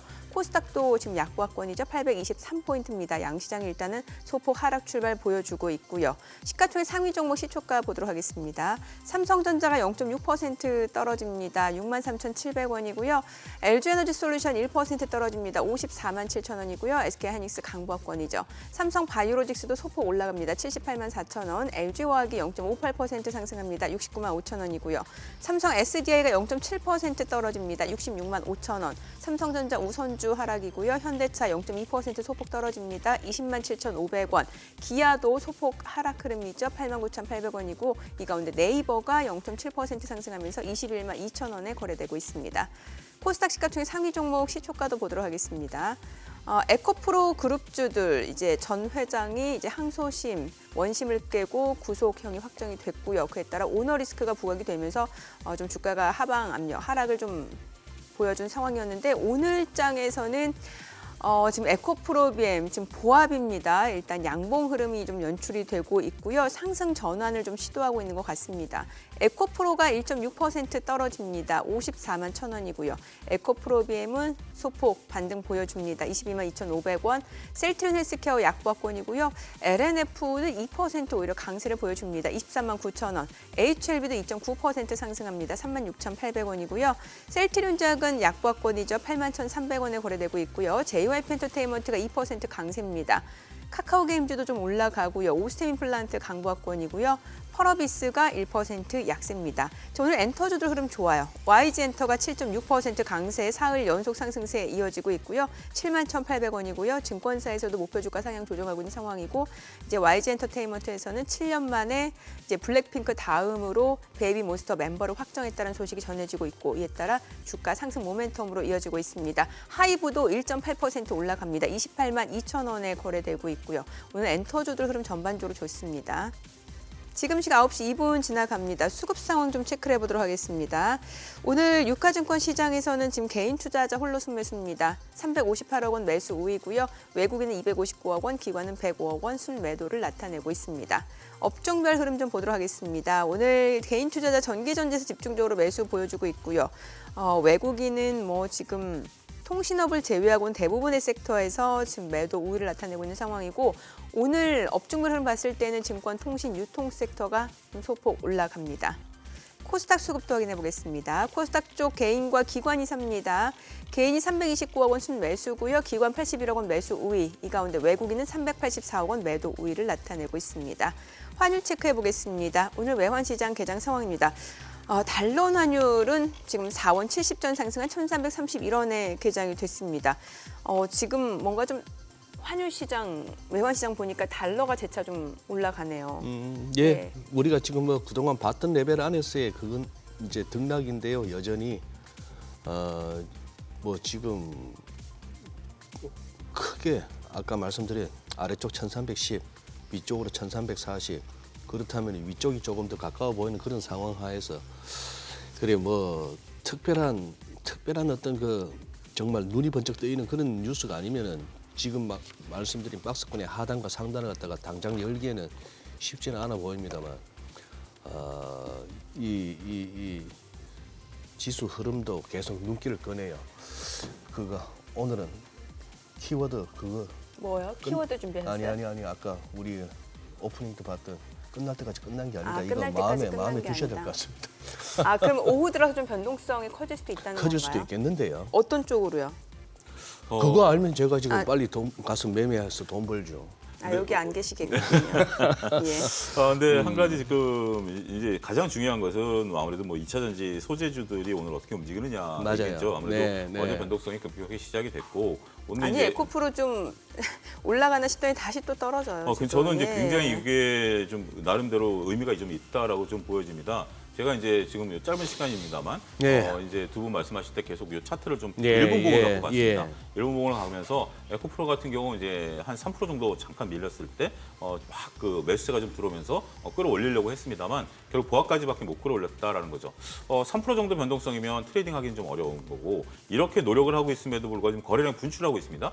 그럼에도 불구하고 끌어올리지 못한다라고 보면 하방 압력이 좀 심해질 수 있다라는 거고 특별히 지금 이제 뭐 코스닥 종목은 아니지만 어제 이제 금양 알리안 같은 경우 MOU 소식으로 10몇 프로까지 급등을 했었던 그런 종목인데 오늘 아침부터 변동성이 좀 굉장히 심하게 되면서 거래량이 좀 터지고 있습니다. 이런 것들을 보면 나름대로 그러니까 저는 이렇게 보셔야 될 것 같아요. 긍정적으로 보시는 분들에게 대해서 제가 이제 뭐 그거에 대해서 좋다 나쁘다라고 얘기할 수 있는 그런 능력도 안 되고 그런 자리도 아닙니다. 하지만 투자는 항상 상대적이다라는 면은 저는 말씀드릴 수 있을 것 같습니다. 내가 좋게 배우는 면도 있지만 일부 파시는 분들은 나름대로 그분들은 또 그분들 이유가 있어서 파는 거거든요. 내가 좋게 보는데 파는 사람들이 잘못됐다? 저는 그 시각 자체가 오히려 더 위험할 수 있다. 나는 좋게 보지만 다른 사람들이 팔어. 왜 팔까? 그래. 그들이 볼 때, 근데 그들이 잘못 생각하는 것 같아. 그러면 여러분들이 사시면 되는 거고요. 그렇지만 내가 좋다라고 보는데 그분들이 파는 거에 대해서 무시하거나 이렇게 된다면 시장을 못 볼 수도 있다라고 보여집니다. 투자는 미인대라는 격언 절대 잊어버리셔서는 안 되고요. 내가 미인으로 봤었던 미인은 항상 변할 수도 있다라는 측면 이 부분도 좀 보셔야 되는데 오늘 일단 아침에 시작된 2차 이제 변동성 시간이 갈수록 10시, 11시 계속 체크를 하셔야 될 것 같아요. 이거에 따라 지금 다른 쪽에 대한 거래가 별로 안 늘어요. 많은 분들이 그걸 보고 계시거든요. 엔터하고 음원 쪽이에요. 예, 엔터하고 음원 쪽들만 지금 YG 엔터가 지금 현재 10% 올라가고 하이브가 한 2.7% 올라가는 거 외에는 그다음에 SK바이오팜 제가 말씀 제약바이오라든지 그다음에 휴비치 같은 경우 약간 소폭 강세를 좀 보이고 한미약품, 셀트리온이 조금 강세를 보이는 걸 제외하고는 나머지는 거의 정중동 상태인 것 같습니다. 거래량도 별로 없고 움직임도 그렇게 크지 않다라고 보면 결국은 조금 이제는 요것들의 변동성이 좀 나타나야 다른 분 이제 투자자분들께서 뭔가 좀 다른 걸 볼까라고 조금 관심이 좀 퍼지지 않을까 그 정도 말씀드리도록 하겠습니다. 네, 아니 보니까 양자 암호테만은 왜 움직이는 걸까요? 텔레필드가 지금 이제 상한가 가려고 하는 것 같고 KCS, 드림 시큐리티 이게 좀 약간 또 보안 관련주기도 하거든요. 그렇습니다. 이제 챗바드가 이제 129개 이제 하면서 전반적으로 다들. 이제 우리가 이 부분에 대해서 두각을 좀 나타냈는데 상대적으로 어제 같은 경우 이제 솔트룩스라든지 몇몇 종목들이 반등을 했습니다. 오늘 또 약세거든요. 그러니까 저는 이렇게 보셔야 될 것 같아요. 우리나라 기업과 상관없이 벌써 129개 오픈했다라는 거죠. 네네. 그러면 두 가지죠. 하나는 우리나라 삼성전자나 네이버 같은 경우가 빠르게 이걸 하기 위해서 투자를 할 것인가 아니면 이게 승자 독식 시장이 돼버리면 우리가 설 자리 없이 글로벌 또 메이저 기업에 넘어가는 거 아닌가. 우리가 MSC의 어떤 구속이 돼 있는 것처럼 저는 그렇기 때문에 호재와 악재가 같이 있다라는 거고 더군다나 이제 이게 지금 어제 나온 얘기가 양자 관련해서 이 부분이 이제 상당히 많은 데이터를 쏟아냈다라는 뉴스들이 어제 나왔거든요. 그러다 보니까 좀 어떻게 보면 신선한 테마로서 이 부분이 작은 중소형주들이 결국 이 양자 관련해가지고 이걸 개발하신 분이 회사를 퇴사한 거 아니겠습니까? 이게 무섭다라고 할 정도로 이제 얘기를 하면서 회사를 퇴사한 어제 이제 그런 인터뷰 기사들이 나왔던 걸 저도 봤는데 너무 내용이 어려워가지고 듣다가 저도 말아버렸는데 어쨌든 양자 그러면 뭐 이해하시는 분들 뭐 이진우 소장님 정도나 이해를 하시겠지 저희 같은 사람들은 전혀 모릅니다. 양자를 모르지만 죄송합니다. 문성합니다. 네. 그렇지만 어쨌든 뭐 이렇게 그러다 보니까 어떻게 보면 테마로서 충분히 가치는 있지 않을까 싶습니다. 저희가 이제 구제역 같은 경우도 상당히 이제 요 며칠 좀 강했죠. 안타깝게도 이제 구제역이라는 병이 이제 그 축산업 하시는 분들에게는 굉장히 뭐 무서운 병이죠. 이게 걸리면 동물이 살아나기 어렵고 이제 뭐 일단은 처리를 해야 되는 그런 문제들이 있는데 오늘은 또 그런 쪽들은 조금 쉬어가는 그런 모습들 좀 하지만 대성 미생물이 일단은 대장주이기 때문에 이런 것들이 움직임에 따라서 이제 구제역 관련주 같은 경우도 어떻게 또 다시 오늘 또 올라갈 수 있을지도 지켜보셔야 되지 않을까 싶습니다. 이제 그렇습니다. 무슨 대형주들 삼성 반도체 관련해서는 이제 실적은 계속 나빠졌고 이제 바닥을 치나 하는 기대감으로 좀 움직였으나 또 여의치가 않았고. 현대차, 기아차, 완성차 업체들 좋았고 이런 대형 우량주들이 그래 우리가 자꾸 무슨 연속 상한가 무슨 1년에 10배 이런 걸 갖다 생각해서 그렇지 그거는 정상적인 흐름이 그렇죠? 아니고요. 네. 이런 대형 우량주가 그래도 최근 몇 개월 사이에 25% 올랐다. 아주 좋은 성적이에요. 네. 그러다 보니까 또 이렇게 주춤주춤 할 수도 있고 한데 그러다 보니 다들 우리가 마음은 급하고 이제 테마 쫓아다닙니다. 그렇죠. 생각해 보시죠. 로봇이니 AI니 또 여러 가지 많았잖아요. 네, 리튬이니 했습니다만 아침에 또 나왔지 않습니까? 어제 상승 종목, 하락 종목 업종 분류했는데 핵융합이 나왔어요. 네. 아니 내용인즉슨 이제 관련 재료는 그거예요. 챗 GPT를 갖다가 이거 오픈AI에서 창업자이기도 했던 이 샘 울트만이 이 핵융합 발전에 상용화에 나서겠다 하는 뉴스 하나 나왔어요. 아직까지 핵융합으로 발전한 경우는 없답니다. 그렇습니다. 예. 네. 우리 뭐 핵분열, 핵융합도 저 같은 사람 어려운데 그렇죠. 그런 상황인데 아닌 말로 배터리 좋은 거고 배터리 쪽으로 간다 이해하는데 결국은 전기가 있어야 충전을 하는 거고 그렇습니다. 이제 전기를 갖다 어떻게 만드느냐에 가지고 기존에 석탄 떼니 수력하니 하다가 태양광 가자 풍력 가자 하다가 이제 핵융합까지 온 거예요. 제가 궁금한 거. 그래서 어제 핵융합이 이제 또 하나의 테마로 떴는데 네. 국내에서 핵융합이라 할 만하면은 그것과 관련된 기업이 뭐가 있습니까? 뭐 그런 기업들의 지금 지금 테마의 화면에는 성격 나오고는 있는데 예. 저게 진짜로 연관성이 예. 있는지 없는지는 다 사실 지금 이제 테마의 성격은 그런 것 같습니다. 그러니까 이제 시장을 저는 나름대로 투자자분들을 그러니까 구분을 좀 해주는 게 시장을 이해할 수 있는 게 아니겠나 싶습니다. 뭐냐면 삼성전자에 대한 업황과 상관없이 삼성전자를 하시는 분들이 있고 네, 네. 삼성전자는 별도입니다. 네. 그렇지 않고 말씀하신 건 자동차 같은 경우 이제 대형주만 하시는 분들이 따로 있고요. 나머지 이제 트레이딩 하시는 분들이죠. 트레이딩 하시는 분들은 뭔가 뉴스가 나오면 전날, 그러니까 제가 이제 트레이딩 하시는 분들과 이제 얘기를 나눠보면 네. 그분들은 밤사이에 나온 뉴스를 가지고 밤에 이제 종목을 정리하는 네, 네. 거죠. 그러면 그런 것들에 대해서 지원 사격을 아침과 밤에 해주는 분들이 있습니다. 각종 유튜버들께서 지원 사격을 해주죠. 그렇게 된다면 이제 딱 쏠림 현상들이 나타나니까 이거는 여기서 기업의 내용을 찾는 게 어떻게 보면 넌센스일 수도 있습니다. 그냥 이게 핵융합과 관련이 있다라든지 구제역과 관련이 있다라든지 아니면 뭐 누구와 뭘 하면 누가 누구를 만나면 그거에서 그 기업이라든지 그냥 그거의 변동성을 매매를 하는 것이지 여기서 가치를 따지거나 그런 분들은 벌써 접근을 못하는 거죠. 전화 소장님 같은 경우는 접근을 못하는 거고 그냥 이 변동성을 이용해서 내가 먹고 나오겠다라고 보면 그래서 여러분들이 잘 여기서 기준점을 잡으셔야 되는 게 변동성을 매매하신 분이 들어가는 걸 가지고 네. 내가 이것을 이제 따라서서 가치 투자를 하겠다라고 하면 그때는 여러분들이 물리시는 겁니다. 그런 부분들이 있기 때문에 구분해서 변동성을 따질 때는 정말 변동성만 보셔야 됩니다. 핵융합과 관련해서 뭔가를 한다? 벌써 핵융합과 이 핵 분리는 다른 거거든요. 융합은 핵분열은 핵이 합쳐지는 거와 핵을 고리를 끊어내는 거거든요.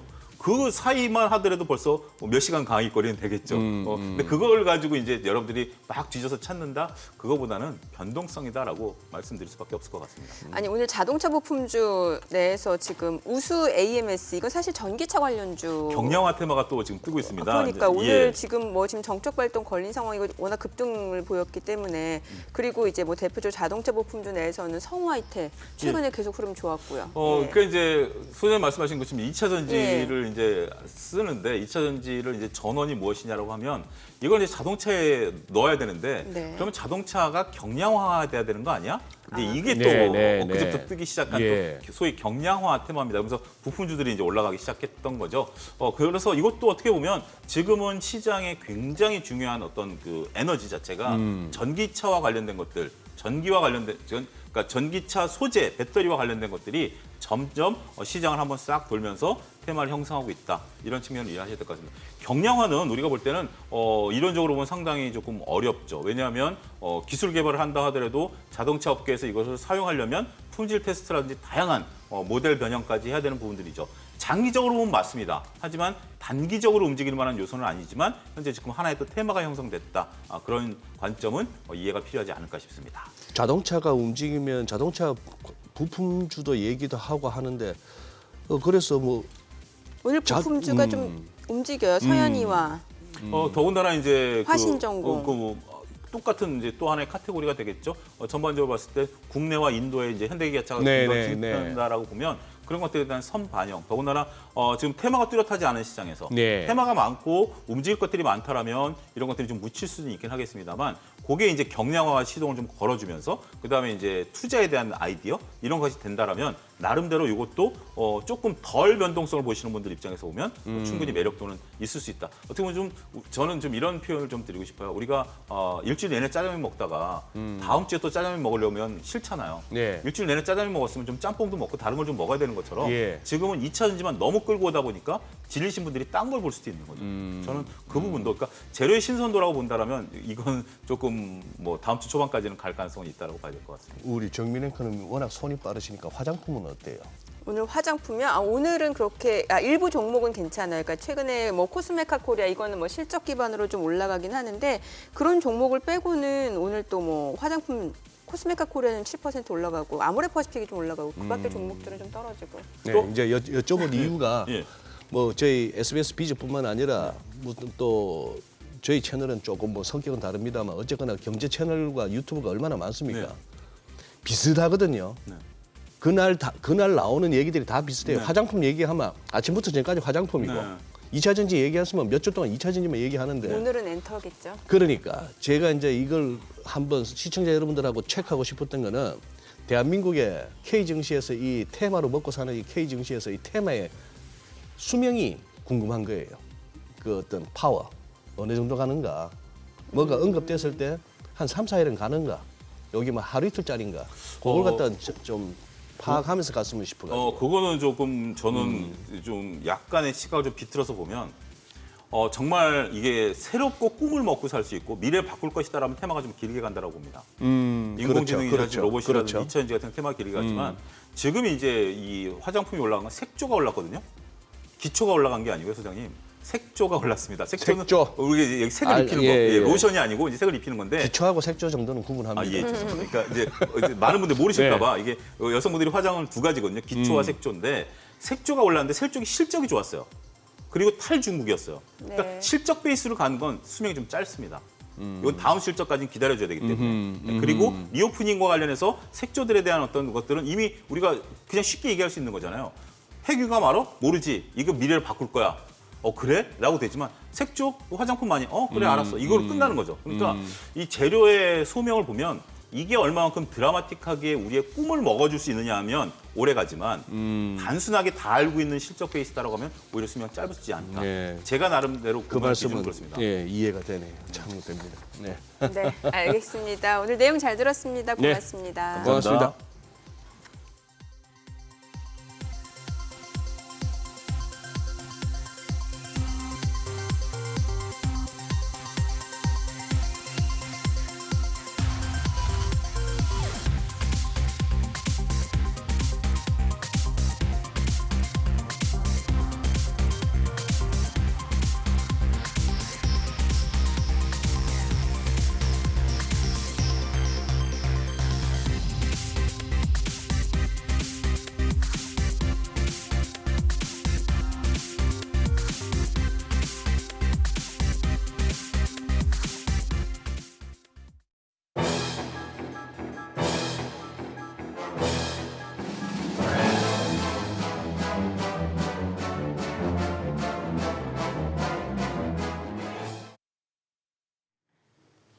네, 요즘 시장에서 가장 핫한 재테크 정보 남들은 어떻게 하는지 궁금하셨죠? 손에 잡히는 재테크에서 꽉꽉 채워 알려드립니다. 네, 오늘도 친절한 설명을 대해줄 정다운 팀장님 전화 연결돼 있는데요. 안녕하세요. 안녕하세요. 네, 안녕하세요. 네, 오늘 어떤 재테크 소식 가져오셨나요? 네, 최근에 이제 물가 상승이나 경기 침체로 주머니 사정이 팍팍해지면서 카드 할부를 이용하는 사람들이 좀 늘고 있다고 합니다. 눈에 띄는 점은 1만 원에서 2만 원의 소액거래나 월세까지도 할부로 결제하는 사람들이 늘고 있다는 건데요. 오늘은 다양한 할부 거래에 대해 짚어드리도록 하겠습니다. 월세를 할부로 낸다. 이게 가능한 건가요? 네, 고정지출 중에서도 최우선 순위로 나가는 월세를 대행업체를 통해 카드로 결제하는 사람들이 좀 늘어나고 있다고 합니다. 이달 월세를 낼 현금이 없을 때 다소 비싼 수수료를 감수하고 카드 결제를 이용하는 것인데요. 월세 카드 납부 서비스는 2020년 말에 금융위원회가 혁신금융으로 지정해 신한, 삼성, 현대, 우리카드 등 신용카드사에서 도입된 서비스입니다. 하지만 임대인 동의가 필요하기도 하고 서류 절차가 복잡하다 보니까 신용카드사를 통한 월세 납부는 전 카드사를 다 합쳐도 월 수백 건에 그치는 수준이었는데요. 최근 신용카드보다 수수료는 비싸지만 절차가 간단한 월세 대행업체가 알려지기 시작했고 자리페이나 담비페이를 포함해 전국에 10여 개의 업체가 생겼습니다. 업체가 임대인에게 임차인 이름으로 계좌이체를 해주는 방식이라서 임대인 동의가 필요 없다는 장점이 있고 카드로 결제할 경우 할부도 가능하게 해주고 있습니다. 또 이미 연체된 월세를 카드로 결제해주거나 보증금이나 관리비까지 결제해주는 업체도 생겨났기 때문에 이용하는 사람들이 많이 늘고 있는 것으로 보입니다. 지금 화면에서 벌써 수수료난이 벌써 눈길을 끕니다만 팀장님 설명을 듣다 보니 이거 분명히 뭔가 비싸게 서비스할 것 같은 느낌이 드는데 혹시 또 주의해야 할 점들도 알려주시죠. 네, 방금 말씀해 주신 것처럼 월세 카드 납부 대행 업체는 절차가 편리하다는 장점이 있지만 수수료가 신용카드사의 최소 4배 수준이기 때문에 주의가 좀 필요합니다. 신용카드사를 통해서 월세를 내면 수수료는 1%만 부담하지만 대행업체를 통하면 적게는 4%부터 많게는 9%의 수수료가 발생합니다. 예를 들어서 수수료가 5%인 대행업체를 이용할 경우에는 100만 원을 임대인에게 송금해주는 대가로 임차인에게는 신용카드로 105만 원을 결제해야 합니다. 추가로 이제 신용카드로 물건을 사는 것처럼 꾸며서 결제한 뒤 현금을 받는 불법 할인 대출인 카드깡 우려도 있는데요. 증빙 자체가 서술하기 때문에 소비자가 월세를 카드로 결제한다고 하지만 실제로는 월세 결제에 쓰이지 않고 현금 급전을 구하려는 사람이 악용할 소지가 있기 때문입니다. 금융당국은 결제 대행 업체가 월세를 카드 납부하는 것 자체는 문제 소지가 크지 않아 보이지만 카드 거래가 불법적인 현금 융통에 활용돼서는 안 된다고 경고하고 있습니다. 네, 뭐 때로는 급하게 통장 잔고보다 많은 돈이 필요한 경우가 있는데 신용카드가 없는 분들은 또 잘 알아두시면 좋을 것 같습니다. 체크카드로도 최대 30만 원까지 신용 결제할 수 있다고요?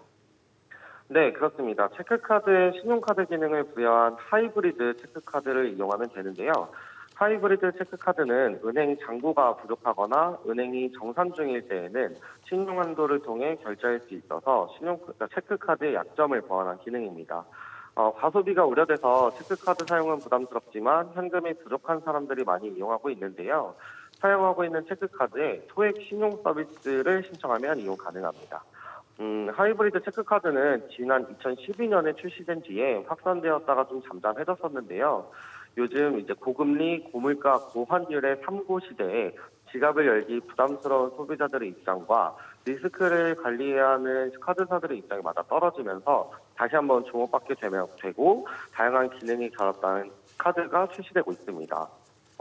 최근에 출시된 IBK 기업은행의 IBK 하이브리드 카드는 소비자가 10,000원부터 100만 원 사이의 금액을 지정하고 지정한 금액을 넘는 경우에는 신용결제가 되는 기능이 부여되었습니다.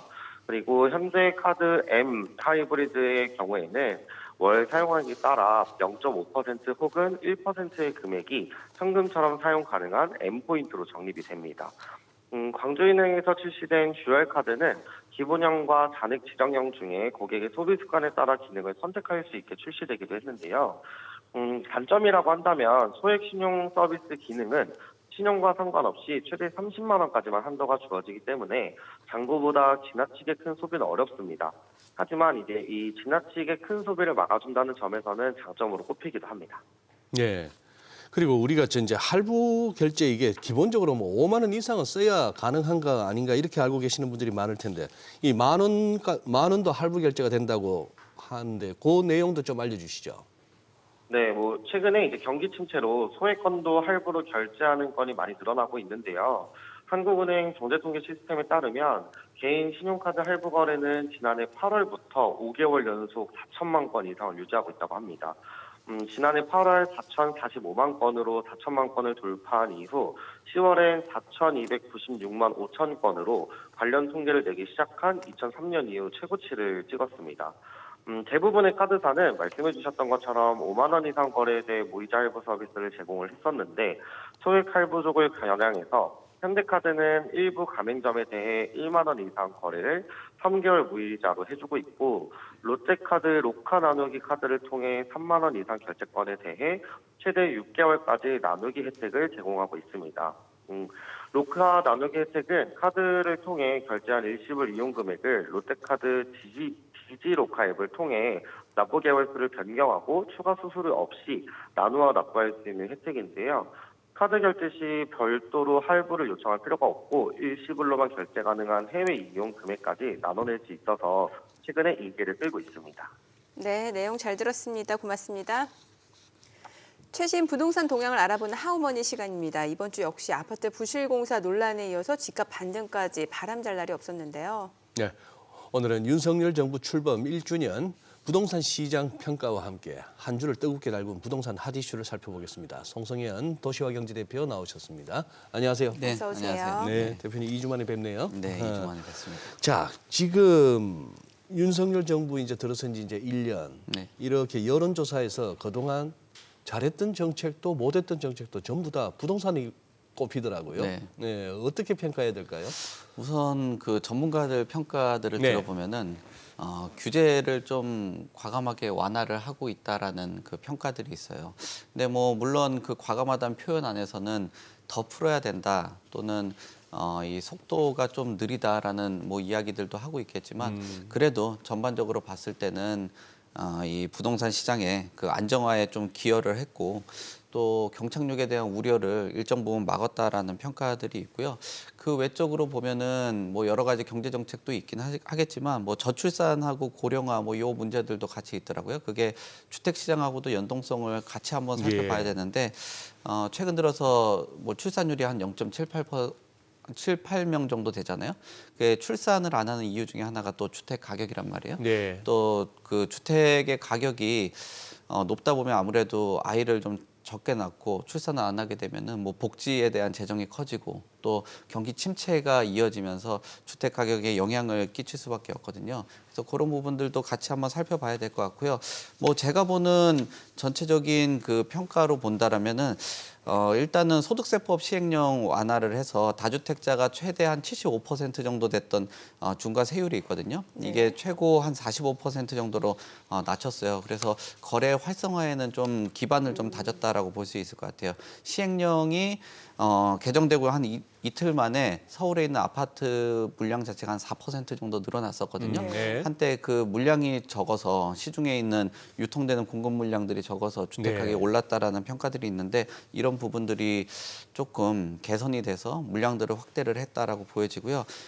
대출적인 부분들은 특례보금자리론이나 이런 부분들 뭐 생애 최초는 뭐 80%까지도 대출을 받을 수 있게 해서 뭐 매수 심리를 조금 더 올릴 수는 있었지만 그래도 역시나 실제로 매매 거래까지는 많이 이어지지 못한 것들이 좀 아쉽고요.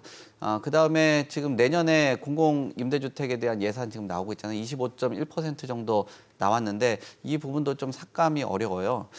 삭감했다라는 게 좀 아쉽다라는 평가를 해볼 수 있어요. 아까 출산 얘기를 했잖아요. 네, 민간 네. 시장에서 나오는 주택 가격 같은 경우는 굉장히 높다라는 평가들이 많거든요. 그럼 공공에서 이런 부분들을 좀 보완을 해줘서 출산율을 좀 높일 수 있고 주택 가격을 좀 안정화할 수 있는 방법들을 찾아야 되는데 공공의 이런 임대주택이 좀 줄어들었다. 최근에 전세 사기나 이런 문제들도 크잖아요. 그러니까요. 그런 것들은 완충 역할을 해줄 수 있는 것들이 공공에 있는 임대주택인데 이 예산을 좀 깎았다라는 부분들은 좀 아쉽다라고 평가해 볼 수 있을 것 그러네요. 같습니다. 네. 예. 뭐 사실 이제 부동산 시장을 좀 안정시키겠다라는 게 좀 정부의 목표였던 것 같은데 그에 따라서 여러 가지 규제도 좀 많이 완화를 했단 말이죠. 뭐 특히 재건축이라든지 재개발적 규제를 완화하면서 이쪽에 속도를 내고 있는 상황이고 사실 국회 문턱을 넘지 못한 것도 여럿이기 때문에 아직 아쉬운 상황인데 이전 정권에서도 이제 대규모 공급을 약속을 했었단 말이죠. 네. 그런데 이게 쉽지 않아서 네. 또다시 공수표 되는 거 아니냐라는 네. 우려도 적지 않은 것 같아요. 네, 맞습니다. 그런 공수표에 대한 이야기 나올 수밖에 없는 게 이게 취임 100일 하고 나서 5년간 한 100만 가구 공급하겠다라고 했거든요. 270만 가구 네. 다시 수정하겠습니다. 270만 가구를 공급하겠다라고 하는데 이 물량 자체가 그 공급이 쉽지 않다라는 거예요. 왜냐하면은 민간을 주도로 해서 사업을 하는 그런 공급 방식인데 여기에는 지금 자재비도 올랐죠. 거기에다가 금융 조달 비용도 올랐단 말이에요. 그렇죠. 그렇게 된다라면은 사업을 하는데 아무리 뭐 어떤 규제를 좀 완화를 하고 인허가를 좀 수월하게 해준다라고 해도 뭐 그 시장 환경 자체가 집을 지을 수 있는 환경이 안 된다면은 집 짓기가 어렵다라는 거예요.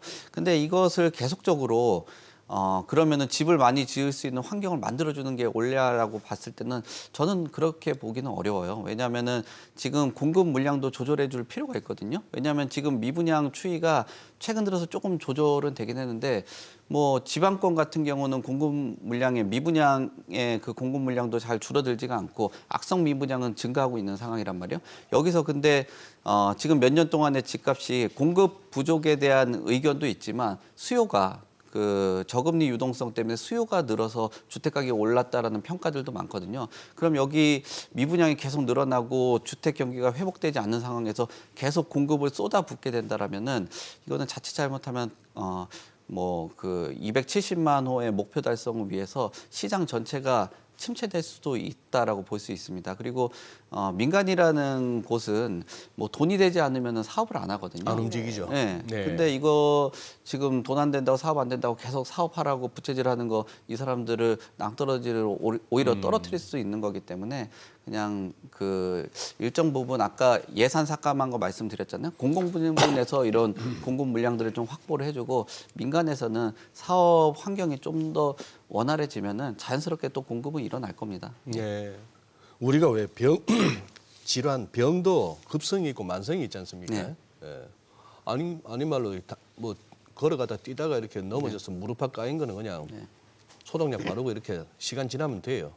근데 이제 아주 진짜 골병이 든 거. 이 부동산 이건 제가 봐서는 골병인데. 네. 어느 뭐 1, 2년을 두고 누구의 탓을 얘기하기도 그렇고 이거 진짜 뿌리 깊은 그렇죠. 거 아닙니까? 네, 네. 자, 그런데 어쨌거나 부자 감세 논란, 뭐 초양극화 현상 등 지난 1년 동안 이런저런 또 비판의 목소리는 또 커지고 있고요. 네. 뭐 레고랜드 사태도 있었고 그러다 보니까 PF 부실화 얘기, 또 미분양, 네. 뭐 공급 얘기합니다만 지방 가보면 지금 텅텅 비어서 네. 올라가고는 있는데 맞아요. 사람적이 들어오겠나 싶은데 많습니다. 네. 그런 와중에 또 전세 사기. 네. 자, 이렇게 되면 이제 머리 아프겠어요. 대책이 나와야 되는데. 네. 네. 그러니까 그 미분양 같은 경우는 자구 노력이라고 했잖아요. 그 좀 분양 가격을 낮추면은 팔리고는 있습니다. 현장에서는. 그러니까. 그래서 예, 자구 예. 노력을 하면은 미분양들은 해소될 수 있다라고 보여지고 PF에 대한 부실화 같은 경우도 사실 금융권에서 이런 뭐 먹거리가 없다 보니까 자꾸 이렇게 부동산 대출로 사업들을 했던 그런 예. 상황들, 그러니까 지나치게 사업성을 과하게 생각을 하고 했던 이 부실화 문제도 뭐 시간이 좀 지나면 결국 이런 미분양이 해소되면 이거 PF 문제도 해소가 되는 거거든요. 예. 그러니까 자구적인 노력하고 최근 들어서 규제를 완화하면서 매수 심리가 회복되는 그런 기조를 가지고 온다라면은 뭐 충분히 해결할 수 있다라고 보여지고요. 전세 사기 같은 경우도 근본적인 그 노력들을 해야 될 것 같아요. 왜냐하면 보증에 대한 문제도 지금 문제가 되고 있죠. 그다음에 전세금에 관련된 그 대출을 무분별하게 해주다 보니까 전세 가격이 폭등을 해버린 그런 상황이잖아요.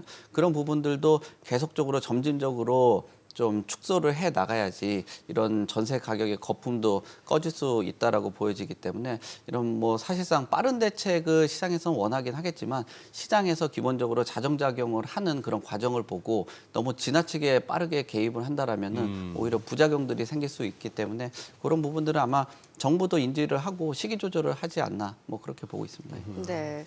자, 그럼 이제 다음 주제로 넘어가기 전에 좀 여론조사를 또 하나 살펴보면 좋을 것 같은데 우리나라 사람들의 이제 최고 투자처가 역시 이제 부동산인 걸로 좀 조사가 됐어요. 근데 젊을수록 자가 비율이 낮은 대신에 이제 부동산 투자를 예정하고 있는 비율은 또 높았단 말이죠. 네. 근데 이런 비율 조사한 거 저도 여론조사 봤는데 예. 여론조사 업체가 직방인가 그럴 거예요. 아마 업체 자체가. 식빵? 직방이요? 직방. 배고프세요? 잘못 들었네요. 배고프신 건 아니시죠? 예, 직방입니다. 식빵은 우리 김연경 배구 선수 김연경 선수가 즐겨 쓰는 표현이고. 저는 새로운 여론조사 업체인 줄 알았어요. 직방. 혹시 부동산 가격이 너무 올라서 이렇게 그러니까. 요격을 대신 이렇게 하고 싶으셨는지 모르겠지만, 네, 네, 그렇습니다. 근데 이런 뭐 직방에서 자료를 냈는데 사실 뭐 미용실에서 는 항상 얘기하죠. 뭐 머리빨이 제일 중요하다라고 이야기하고 뭐 그 옷가게에서는 슈트빨이 중요하다라고 네, 얘기하고 맞아요. 그죠? 뭐 성형외과에서 얼굴빨 그다음에 헬스 같은 데 다니면은 뭐 최고의 뭐 미용은 다이어트다 얘기하잖아요. 근데 직방이라는 업체에서 하다 보니까 아무래도 부동산이 가장 그 투자의 예정이다라고 그렇겠죠. 봐야 되겠죠. 뭐 젊은 세대들이 돈이 뭐 얼마나 있겠어요. 그러니까 수요라는 것도 유효 수요하고 그냥 일반적인 수요를 봐야 되는데 좀 그 부분에서는 조금 부동산 쪽에 관심이 있다라고 해도 젊은 세대들이 조금 어렵지 않나라고 생각되고요. 그리고 향후 부동산 투자할 예정이라고 보면은 앞으로 살아갈 날이 많은 20, 30대가 당연히 많은 거는 당연하죠. 뭐 60대, 70대는 적게 나왔다라고 하는데 그분들이 뭐 부동산에 계속 투자를 해가면서 하시는 건 좀 어렵다라고 볼 수 있는데 뭐 여기서 내놓는 그런 내용 자체는 결국 부동산에 대한 그 심리라든지 젊은 사람들이 관심을 좀 많이 갖고 있다. 뭐 그 정도까지 뭐 평가를 해보는 게 질문의 답이 아닌가. 뭐 저는 개인적으로 그렇게 생각합니다. 저는 저처럼 이렇게 뭡니까 그 새 아파트에 저나 저 아내나 새 아파트만 살아봤으면 하는데 거기 비하면 의외입니다. 아니 새 아파트 청약이나 분양권보다 기존 아파트 선호도가 높다고요. 아니 이게 지금 요즘 짓는 아파트들이 뭔가 부실 내지는 뭐 이런 게 있어서 그런. 아니 짓는 와중에 지하 주차장이 무너져요. 아니 원희룡 장관도 굉장히 분노하신 것 같던데. 그 뭐 국민들이나 거기 사시는 입주민들 다 열받지 않겠어요? 저도 열받네요. 네. 이게 한 번이 아니라 그 전에 또 광주 화정 아이파크도 무너졌었잖아요. 아이파크 그랬고. 그리고 우리나라가 예전부터 공분을 갖고 있었던 게 삼풍백화점 그랬었죠. 맞아요. 그다음에 나산백화점 철거할 때 붕괴 사고 있었죠. 그다음에 외국 같은 경우는 플로리다에 팀플랜이라는 그 건물이 있거든요. 그것도 사고가 있었는데 이런 사고들이 전체적으로 보면 무량판 구조라는 그 구조로 하고 있거든요. 사실 이게 고층 건물에다 짓는 구조긴 해요. 왜냐하면은 소음도 적고 그다음에 시공 단가도 높고 해가지고 하는데 결국은 이 문제점이라는 거는 이 구조나 설계의 문제라기보다는 아까 자재값 말씀드렸잖아요. 뭐 철근이나 시멘트 이쪽에서 뭐 자재를 뺀 거 아니냐. 그게 기술이 없어서 저런 거 아닐 거 아닙니까? 예, 맞습니다. 그래서 지금 나와 있는 것도 보니까 뭐 70여 곳 되는 곳에서 30여 곳이 지금 철근이 빼고 공사했다라는 거예요. 그러니까 지금 문제가 심각한 거 아닙니까, 지금? 그러니까 아무리 이런 철근들을 빼면은 지금 전단 보강근이라고 있는데 보강근 가지고 하면은 콘크리트가 아무리 단단하다라고 해도 이 수직에 대한 그 압력들이 있을 거 아니에요? 이러니까 또 분양가 상한제 논란이 나오고. 그렇게도 이야기도 해볼 수 있겠죠. 그런 문제들 때문에 그 자재비라든지 이런 것들이 조금 너무 낮다 보니까 이런 부실 공사들이 일어나겠다라는 뭐 얘기들도 할 수 있는 것 같아요. 우리 정민호 앵커님이 엄청나게 부동산에 대해서 뭐 성장을 하셔가지고 질문이 날카롭네요. 네. 아니 워낙에 부동산의 조예가 깊어요. 네. 조예를 많이 하시죠. 여론조사 업체는 제가 좀 실수를 했는데. 근데 정말 문제입니다. 지금 이게 한두 번이 아니라 그리고 이게 시공사가 뭐 10대 건설사 아니에요? 이런 곳에서도 그러면은 중소건설이라든지 소규모 건설에서는 얼마나 불안하다라는 거예요. 지금 자재도 나름 그런 큰 기업 같은 경우는 뭐 관리도 하고 뭐 감사도 받는 곳이 이 정도인데 그렇지 않은 곳에 대한 그 문제점들이 있을 수밖에 없다라고 예전에 보시죠. 삼풍백화점 그 붕괴된 것도 사실 같은 시공 방법이었다면서요? 예, 맞습니다. 그 시공 방법이 같다라고 이야기하는데 그것도 마찬가지로 이 공법의 문제냐 또는 그 뭐 기둥을 좀 적게 설치한 거 아니냐라는 뭐 이야기도 있고 아까 말씀드린 미국의 그 플로리다 같은 경우도 그런 구조긴 한데 거기가 또 해안가잖아요. 그런 부식이나 이런 문제들도 있어서 집안 자체가. 이 구조의 문제라기보다는 뭐 이게 장수명을 추구하는 이런 구조 자체 그다음에 최근에 층간 소음들이 많잖아요. 그런 구조 때문에 많이 보완이 된 건데 그다음에 뭐 실내에 대한 그런 면적 같은 경우도 활용할 수 있는 좀 긍정적인 측면이 있는데 제가 보고 뭐 전문가들 이야기도 들어보고 저도 현장에 있는 분들 얘기 들어보니까 이거는 뭐 구조적인 문제보다도 이거 아무리 봐도 이거 자재값 많이 올라서 철근 빼고 그다음에 그 시멘트에 대한 그 뭐랄까요?